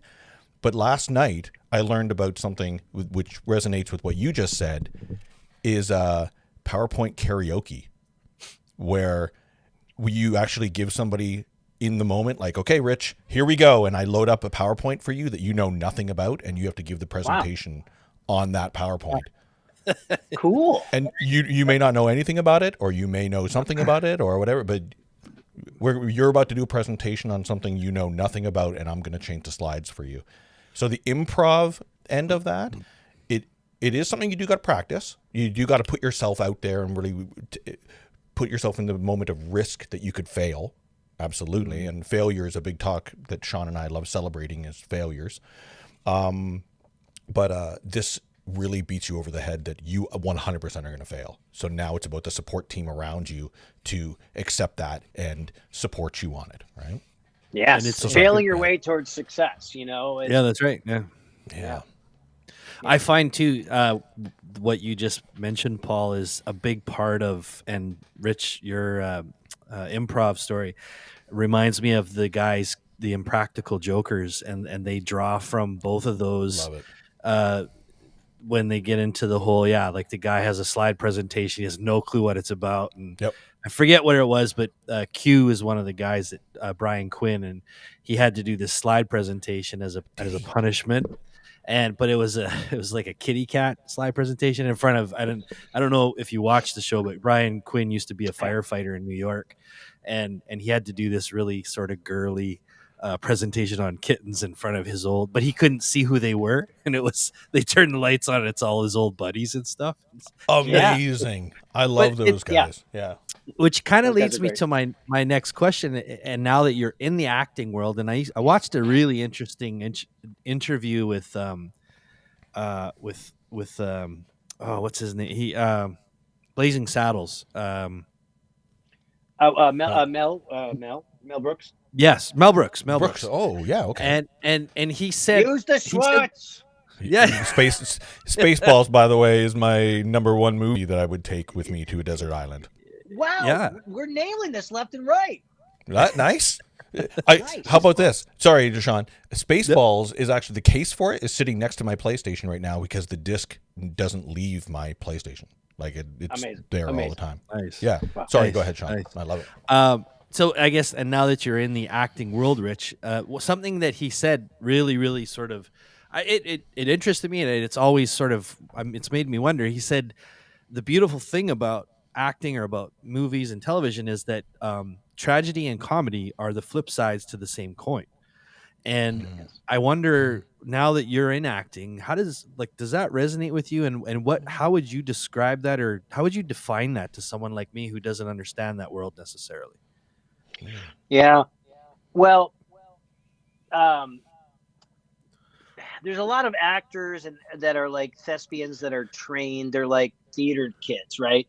And the first thing they learn is how to cry on cue, right? And the drama's Right. no big deal, right? They do The Tempest in high school, Yeah. But comedy is hard because comedy is all about the framing these common tales of humanity and sometimes the darker sides of humanity and making it approachable and then making us laugh. And there's such a skill set to making people laugh and the rules of comedy. And this is where I feel like so many things cross-pollinate. I have a speaking coach. And so I have got a bunch of speeches coming up. So I got with my speaking coach. I think everyone needs a coach so they can have somebody from the outside help them up their game because we're not good at seeing ourselves. So we're talking about the rules of three, and the human mind works in threes. We love triplets. Smoking in the bars, it's all triplets, right? And then jazz, Zackading, Elvin Jones, all triplets. 12/8, Africa, it's all triplets, right? Yeah. And the same thing with the rules of comedy. Yeah, it's like, I like cake, I like frosting, banana. Boom. The third thing is completely different. You're expecting, I like cake, I like rum, you want three of the same things, right? But the third thing is different. And and there's a music to that, right? And it's the same thing with great orators, great preachers. Like a lot of preachers will like, I'm gonna, so it's like, it's always in the threes and it helps people remember the concepts, right? There's something about three. And so there we go. We've got a preacher, we've got a speaker, and we've got a comedian all using this, and a drummer, all using the same technique to elicit an emotional response or a learning cue. So all this stuff cross-pollinates. Not everybody, a lot of people think I'm weird, that I want to try these different things. But, what happened in the first, how long have I been playing the drums? Since 1976, 45 years. It's a long time. So for the longest time, it was just drums, nothing but drums. All right. And so you get good at that, but then you see like, what else is there now that I'm traveling the world and I'm meeting people and I'm finding new things that excite me. Why not see what the commonalities are, that are closely related to natural ability, Right. Yeah. Yeah, totally. And it's not always ROI, have I spent a lot of money chasing my dreams? Tons of money, right? And it's not always going to be a return on investment where it's like, I put this amount of money in, I bought this beautiful set of DW drums, I took lessons, and then for the acting thing, I got the best headshot photographer, and then no, you're not always going to see the exact money on the backside. It's about the journey and journeying that thing, taking the risk. Yes. You know what I mean? So, so if you want to do anything powerful in life, anything that has meaning, you have to put yourself out there. You have to swim with the sharks. The blood is in the water. Everything you want is on the other side of fear. You're going to have to get into that water, man. Is the music business a safe place? No. The easiest way to make $2 million, what is it? How do you make $1 million in the music business? Oh, start with two. That's right. So, that's right. Do you feel... Do you feel that's amazing? Do you feel like you're more? This is going to sound too poignant, I guess. Might be as hard. Do you feel more cultured when? And let me clarify that. But when you're traveling in many different places and you're seeing lots of different cultures, you're seeing different ethnicities, you're seeing different religions, you're seeing so much that it's always said you can learn more on a 3-month hike than you can in like 4 years of college. And so do you feel like you've learned so much? And then on the shoulders of that, I really, really need to know, what is the most memorable meal you've ever eaten and where was it on tour? Oh, wow, man. Yeah. Travel is the great hater. It's like you will never learn more about humanity than traveling. And, I've been... I tell in all my speeches, I tell people like, I've had kimchi in Korea, I have had sushi in Japan, I've ridden a camel in Cairo, I've seen war-torn places in, Europe. I've had a Guinness in Ireland. That's what we want. If you can do that, like this is like pre-COVID, like, sure. God, traveling internationally now, like, whoa. I'm happy that my band does the 48 states, because there's a lot of artists that do like global. They're never home, and that is really tough. I mean, it's you cool also know every state is different as well, though, right? So like the culture, the food, the people, the acceptance, the everywhere you go is going to be very, very different. And I don't want to make this sound rough. We'll get to that. We'll get to that, Sean. Don't you worry. Is that country fans, and I should have another thing here saying I don't listen to a lot of country, but ... country fans are goddamn loyal. They are loyal, and they are awesome. They are singing every lyric. They're dressing up to like the hats, like everything to go to a country show. And meanwhile, if I'm going to like whatever, I'm just wearing like jeans and a t-shirt, and I'm just whatever. So like there's a responsibility you've got as well, or you're seeing that culture heavily. How does it feel to be a part of that culture, which to be honest is very different than, or maybe it's the same as like hip hop, or it's the same as R&B, or the same as rock? Like you've got dedicated fans. How did it feel for that? Oh, it's an amazing culture. Like it's a culture club. Where's Boy George? Cue Boy George. Boy George is on the banjo. Get him out here.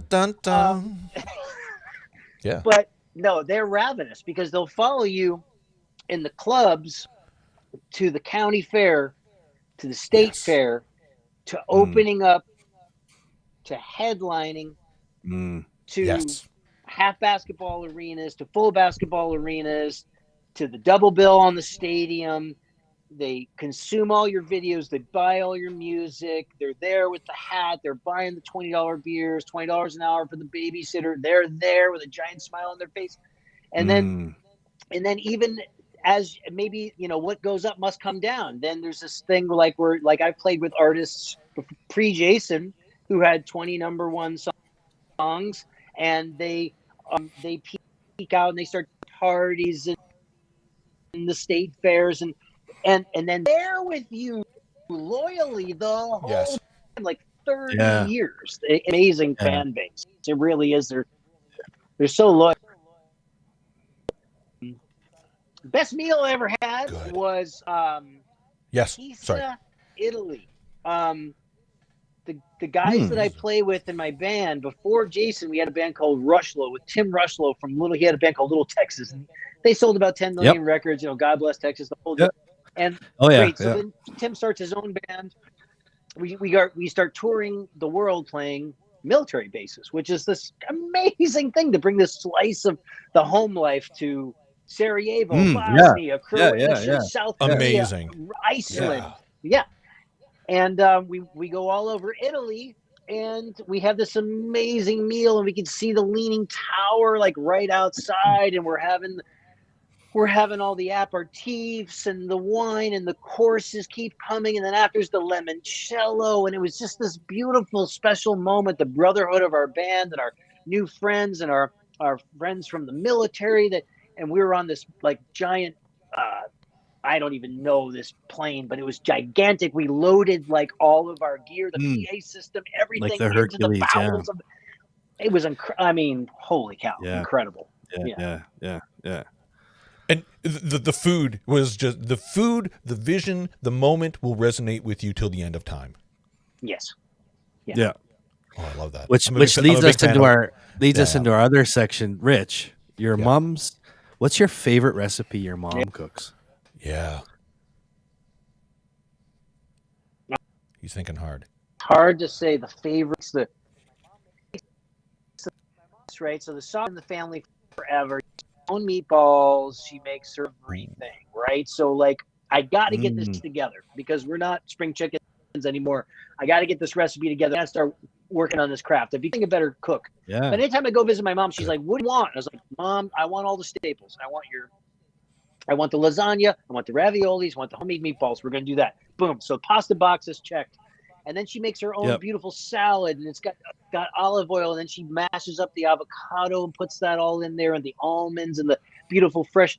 So her salads are to die for. We always pair it with some sort of a beautiful wine. Then my mom's got the Italian fried chicken. It's fried in olive oil, right? And then she'll put the peppers in there, hot peppers, jalapenos in there. No. And then slow down. I need you to extrapolate more on the chicken. What is this? What is this? It's Italian fried chicken, right? And so we'll eat it. It's gorgeous. And then when I go back on the airplane, she'll she loads me up in my backpack. So when I go back to Nashville or LA or wherever, she loads me up, and I've got the beautiful chicken breast on like a beautiful roll or French bread. And the people on the flight are just like hating me. Like they're like looking at me. They're like eating their like Southwest. Rich, you're burying the lead here. You skipped over the chicken way too fast. You're just like you went from her making it to you being on the plane. I really need you to describe all the flavors that were coming out of it. That makes you feel like a child when you eat it. Well, I feel like a child all the time, but that's the right answer. Yeah. But just like this, like like a gorgeous plump chicken breast, and it's just like delightfully fried to the the crispiest golden in this, and you're like, this is health benefits because it's not canola oil, it's not Pam, it's olive oil, it's olive oil, right? So we got some health benefits, just like the wine that we're pairing it with. Yeah, that's right. It's all healthy. She also does the sausage and peppers and potatoes fried in olive oil. Oh my God. Yeah.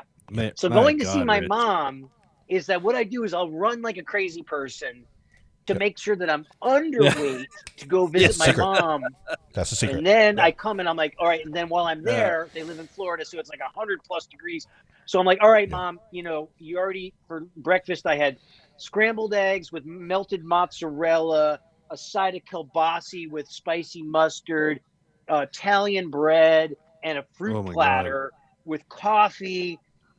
And I'm like, I'm going because I know lunch is coming, then I know dinner. Because this is how Italian women express love food. Yeah. So then, and how many siblings do you have, Rich? I got 2 younger brothers. 2 younger brothers. I would say they look up to me, but I'm the runt of the family. So I'm the shortest. So with each kid, they just got taller and taller. So I got I got Jason and Michael, and we're 6 and 9 years apart. Michael is a man. He's got a thriving business. He sells tickets to sporting events in Denver from his phone and never leaves the house. You're kidding! Wow. He's like a ticket just so you know, you're way cooler than him. Don't worry about it. I say, hey, when we come to play the Pepsi Center, don't sell tickets to that event, all right? No, I don't want you out front. That's right. And then my brother Jay's got like 20-something years with FedEx, and so he's going to have, a pension and the whole deal. And he's got a family.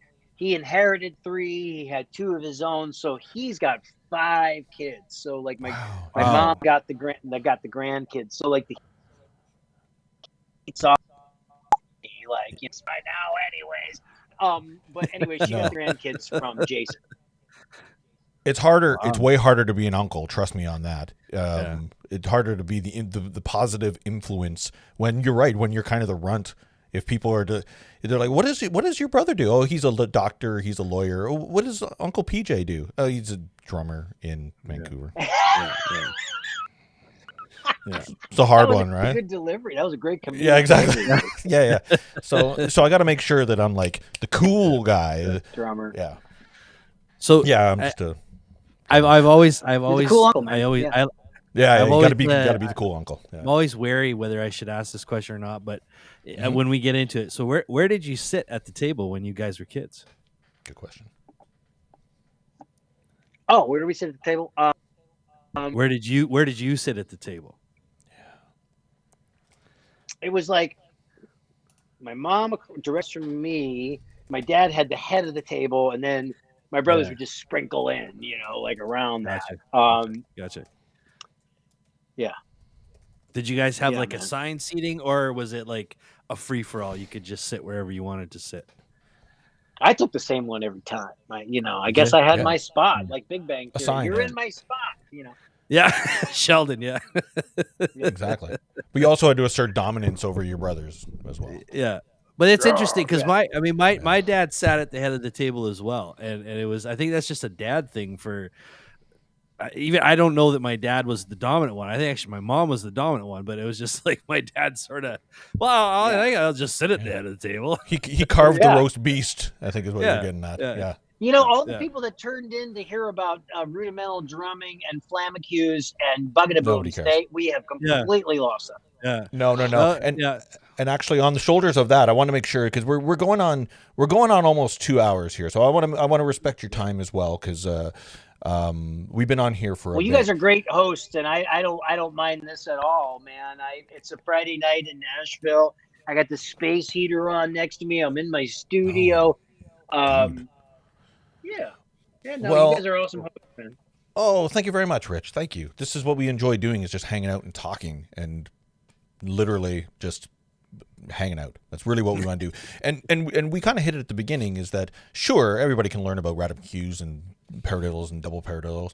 Great. But we're genuinely interested in what makes somebody the person that they are, and it's usually the roots, is how they were raised, what type of meals did they eat growing up, all those things really carve us into the people we are. And it's not necessarily the talents we have, it's how did we get inspired to want to even get those talents, right?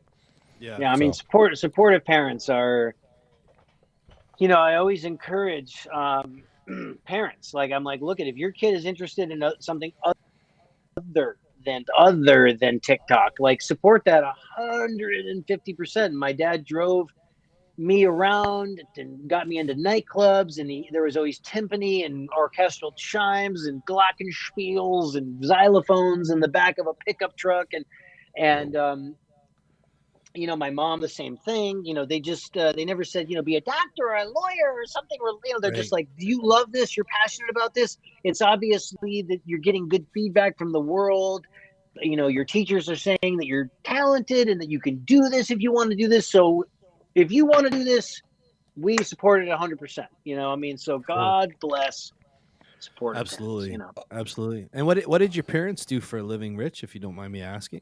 Yeah. My dad was in the military, and he went to school 6 years at night, worked in a bakery during the day as a married man, became an accountant for 30 years with a company called Warnaco, and they made Danskin leotards and Victoria's Secret, and my dad kind of ran the factories in Juarez, Mexico. And so that's kind of what got us to Texas, and Texas has a beautiful music education culture, and it still does. If I was ever going to be just a full-time educator, I would pack up and move right to Dallas, Texas, because they are cranking out world-class players there, because there's a massive support for the arts there.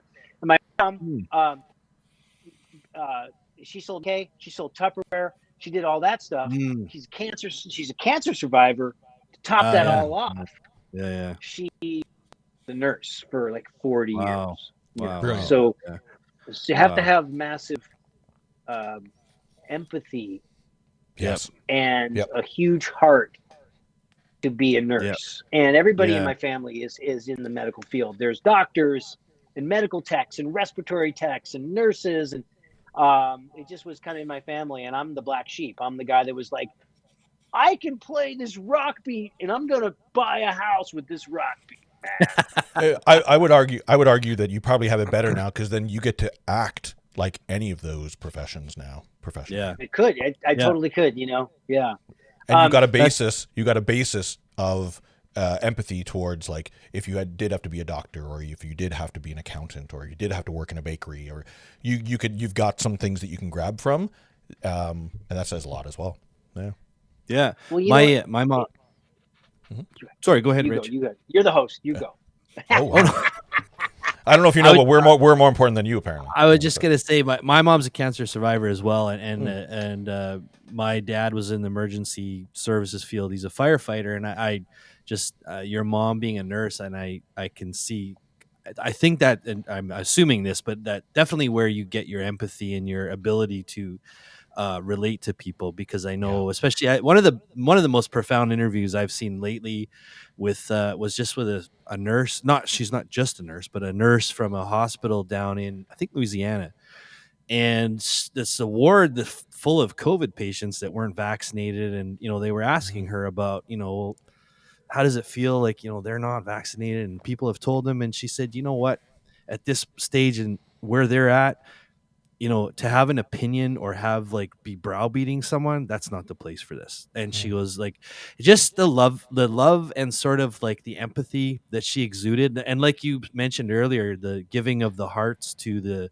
trolls, not that it's the same thing, but it's just definitely there's without even knowing, your mom must have gave you this huge lesson on just loving people for, at the end of the day, most people are good and they want to be good. You know what I mean? And it's just that really comes through to me with where you learn that from your mom. And that's such a great quality, which is what I've always admired about you. Yeah. Well, I love people. I'm just a fan of people. And before you make music with someone, you really have to buy into each other as human beings. So when I see my band tomorrow, it's going to be so terribly exciting to sit next to them, to travel, set up, do the sound check, bring the music to the people, travel back to Nashville. What a luxury. And to do it with your friends that you have celebrated every victory and every hardship with. Yep. Can you tell me the first... Sorry, can I just say something as an extension to what you were saying? Of course you Sean? can, PJ. Sorry, dude. I always feel bad interrupting. Is that I think you underestimate that even though your mother was a nurse and and helped people physically a lot of the time, you, and I'm going to pump you up here for a second, you really medicate people with good mental health, right? Yeah. And so you understand the importance of, mental health in particular. And there's other people that deal with physical health. If you cut yourself, Band-Aid. If you need surgery, you do whatever. But nowadays, especially nowadays, man, mental health is paramount to be addressed. And even though you don't have a PhD next to your name, you're contributing to good mental health. And in my opinion, that makes you maybe not on the same spectrum as a nurse. No, not yet. But maybe you're not in the spectrum of a nurse per se, but you absolutely contribute to health. And I think that's important. Well, I appreciate it. If you just look at drumming, drumming, we are drummers. It's our purpose. We are going to die with the sticks in our hands. But it is so great for mental health because it reduces anxiety. It reduces depression. It elevates our mood. And then physically, it helps our coordination. It helps our circulation. We use both sides of our brain. We burn calories. It creates a sense of community. The list goes on and on for the benefits of playing a communal instrument that goes back to the plains of Africa, where it was totally. Go. Call and respond. It's a high form of communication, and it's a real cool calling, and it's awesome to be part of the global fraternity of drummers. You can, I just did PASIC again, and there's this prep room at PASIC. So for the guys that don't know, it's the Percussive Art Society International Convention, and once a year we all converge in Indianapolis. And you might be a college educator or a high school educator, or teach privately, or be a huge rock star drummer like Stephen Perkins, or a legend like Billy Cobham, or you might be a hand percussionist like Pete Lockett. And there's this room where we all have to kind of prep our gear before we go out and do our thing. And there could be all these different levels and different musical genres being represented, different colored drums, and male, female, however you identify. We are drummers. We can cut to the chase. Yep. Boom. We high five each other. There's an unspoken mutual respect for each other. Yep. A mutual admiration society. It's bring a tear to my eye, man. Yeah. Dude. Well, this is important to me. I'm going to make this a segment now. I don't listen to the Rich Redmond show, but you don't. Yeah, I don't. I'll be honest. I hadn't listened to any Rich Redmond. If you don't, you should, because it's really good. Well, so it's so underground. It's so underground, man. It's so good. Tell me a bit about the Rich Redmond show, because you've had a lot of really, really cool people on the show, man. You've had some really cool people. And do you, just so that I know what to expect when I put it on, because spoiler alert, I will be listening to it, is what type of things do you discuss? Because I feel like you don't just talk about paradiddles or talk about whatever. I feel like this is a way bigger conversation than just drums. Am I right? Well, man, I appreciate your interest and I appreciate you listening. You know, I could have gone down the rabbit hole of just doing a drum podcast. There's a couple of guys in Nashville taking Nick Raffini that has the Drummers Resource, like 700 notes. And I was like, okay, I can do that. But you can see right there who session musician, like Huey Lewis. I got a thought leader like Jordan, who's published 25 books and speaks to like gigantic NFL teams. And then you got Kenny Aronoff, who I see 100 because he was like a huge, and now he's a colleague. And then you got like a character actor, Stormare, who's the guy that's like putting the guy in the woods in Fargo. And then you got DB Sweeney, who's a working character. I loved him in Armageddon. Big fan. Yeah. So it's like, so you're doing, it's just talking to creative people that have been able to monetize their creativity. And we talk about music, motivation, and success. And when you have those things as the shell, it's like a free flowing conversation. So, the low hanging fruit is drummers. Like, so it's like Tuesday, I'm interviewing Trevor Lawrence, who just played at the Super Bowl. I'm going to talk to him about what was it like to play at the Super Bowl. But he's got such a huge backstory, and then I talked to Huey Lewis about like, Huey Lewis is having hearing problems, and he's like, I might never tour again. So like, sometimes there's some, it's, we get deep, we get real, we laugh, we cry. It's kind of like I have a late night talk show and a morning talk show converged, and I have, and had a baby. And I have like a co-host, Jim McCarthy, who's got 20 years in radio. He's a voiceover artist. He produces 15 podcasts. And I'm kind of using kind of like, he's great, by the way. Party. Yeah. Oh, thank you. We're both from Connecticut. Really good. He's the yin to my yang, and he's a drummer. He's got that like dry sort of humor. He's really good.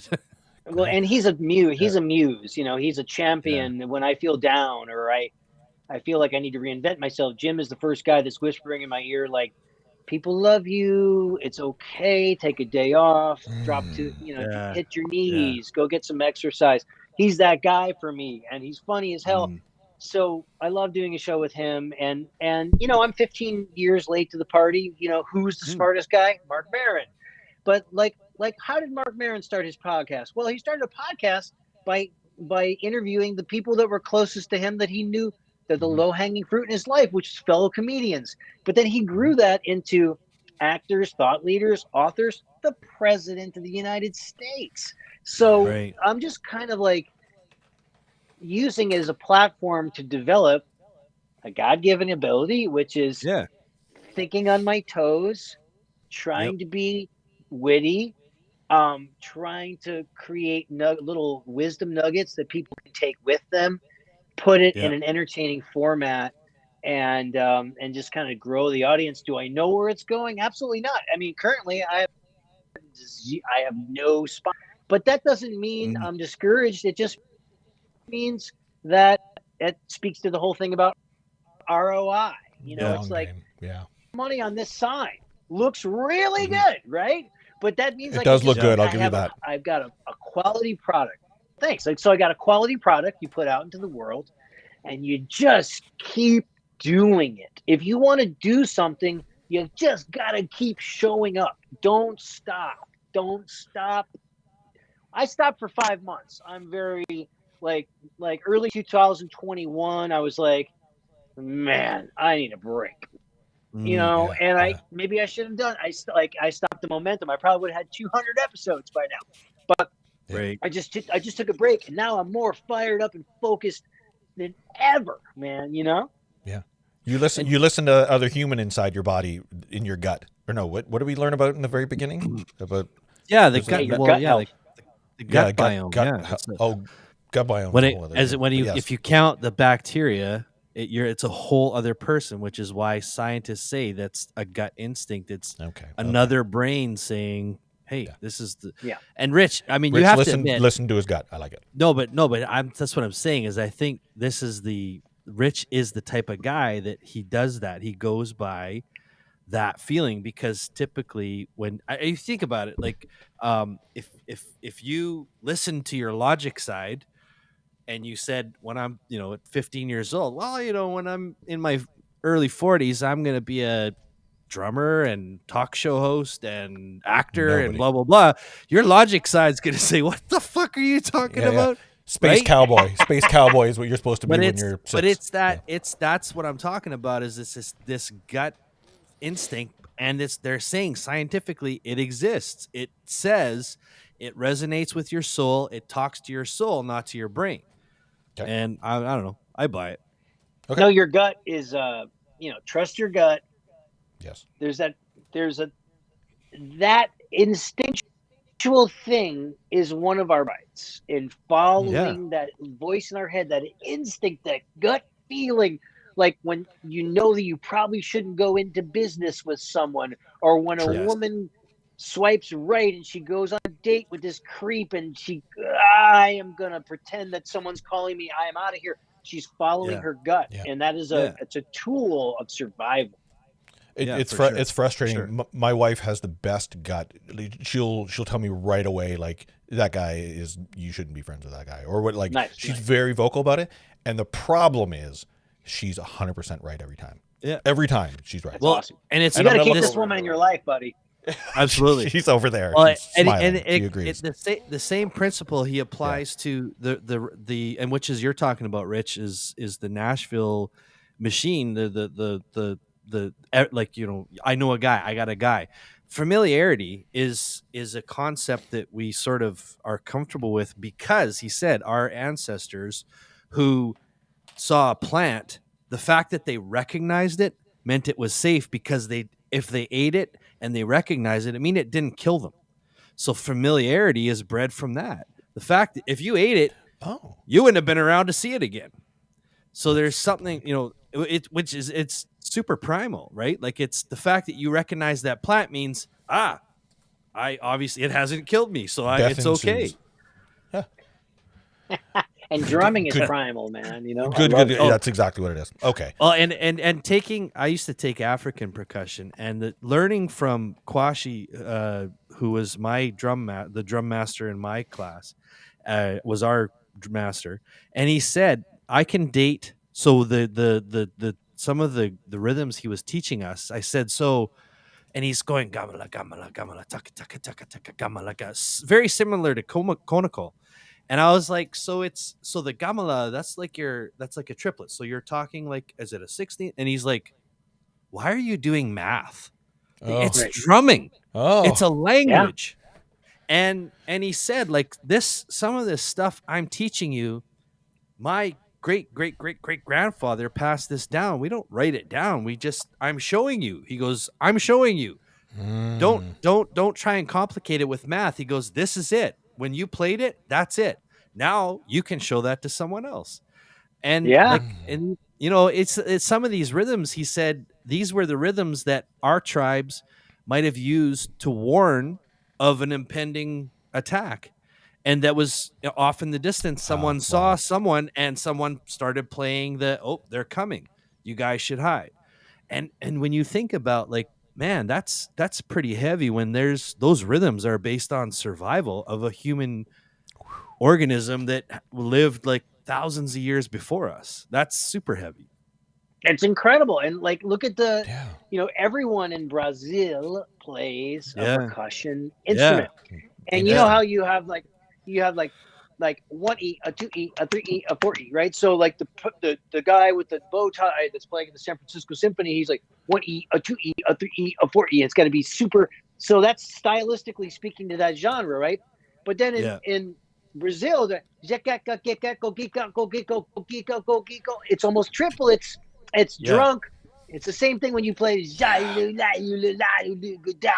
culturalistic. Yeah. You know, if you're going to play New Orleans and then you go to New Orleans, you've got to sound like you just ate 12 beignets and had 6 hurricanes and you're stumbling to your hotel room. Yes, that's the only way to make that music sound appropriate in that genre. It's a vernacular, you know. It's partaking in the culture. We once did a clinic. I don't know if you know Gary Grace, the drummer Gary Grace. We were in the bus with him. Great drummer. But he was very adamant about, if you're going to learn certain styles of music, you can't just I would call it parroting, where you can just, I can do a clave, sure, you know what I mean, but you can parrot it and just copy it. Or he said you really need to spend time in the culture, as you're saying, in the culture, to understand why it is what it is, and then it'll connect. You'll understand and do it better when you start playing with those musicians. If you want to learn that style, you got to play with those people, man. That's what you got to do. You know? So, and that resonated hard with me, because, you know, we all sit and learn a Latin beat, or we learn a songo, or we learn something. Great. We learn it. It's done. We might be able to apply it, but the why isn't ingrained in us. Will we still get the gig? Probably. We'll still get the gig, but you'll understand it and get it more if you understand the roots of where that music and where that instrument came from. There's nobody that knows how to play a cuica, for Christ's sake. You know what I mean? Like, but the moment that somebody does, you're like, holy jeez, that guy played the hell out of that cuica. Exactly. That's what I mean. A cool instrument, man. It absolutely is. It absolutely is. But if I tried to play it, it would just sound like me just squeaking away on it. But then when you see somebody play it, you got to have a wet cloth, man. You got to have a nimble. You know, you got to have a wet cloth, and usually single guys play the cuica better than married guys. That sounds about right. Rich, I'm not as cultured as you. I haven't been to as many cool places and learned all these instruments and cultures as you. Sorry. Jeez. If you think about it, our Western drums are not as cool as like half of the. If you go to we travel in South America a bit, and then over in China, and it's just like, man, there are percussive instruments that I can't believe I haven't heard of yet. It's just like, what the hell? Right. I feel, or if you spend any time with Pete Lockett, you're just like, what? Oh, yeah. Right. Like, Damn. Well, I got up my game. The drum set is a very multicultural instrument. You know, it really is. It's only 100 years old. Yep. And there's elements from the symphony. There's elements from the marching band. There's elements from China. There's elements, you know, the traps, you know, the tempo blocks, the cowbells of South American. It is the drum set is an instrument of really understanding and cross-pollination. Yeah, and a very truly American instrument as well, like cultivated down in New Orleans, especially. Yeah, you know, very interesting. Yeah, amazing. Well, I say we wind her down here. We've taken enough of your time here, Rich. We really appreciate you hanging out with us. Mm-hmm. Oh, it was such a thrill to see you guys. I literally want to just jump through the screen and like hang out with you guys, have a glass of like Canadian whiskey. You want to kiss me on both my cheeks? Yeah, man. Oh, thank you. I appreciate it. Hey, do you guys like rebroadcast this like on your like platforms? Yeah. Is that okay? Yeah. Well, Sean will find some moments where you said some smart stuff and probably make some clips out of it. And nice. Not to stroke your ego, but I'm sure there's going to be a lot of clips from this, because it was very informative today. It was super awesome hanging with you today. But absolutely. But I have at the end of all my all of our streams, I always ask a question. Sean, you ready for the question?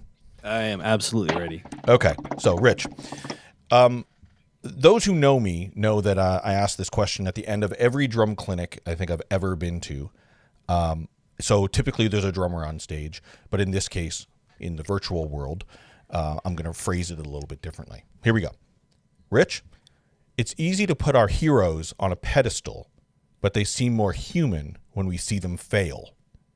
So, can you tell us about something that you have not perfected so that we can hear you fail, and tell us about the challenges that you're trying to overcome to perfect it? Yeah, man.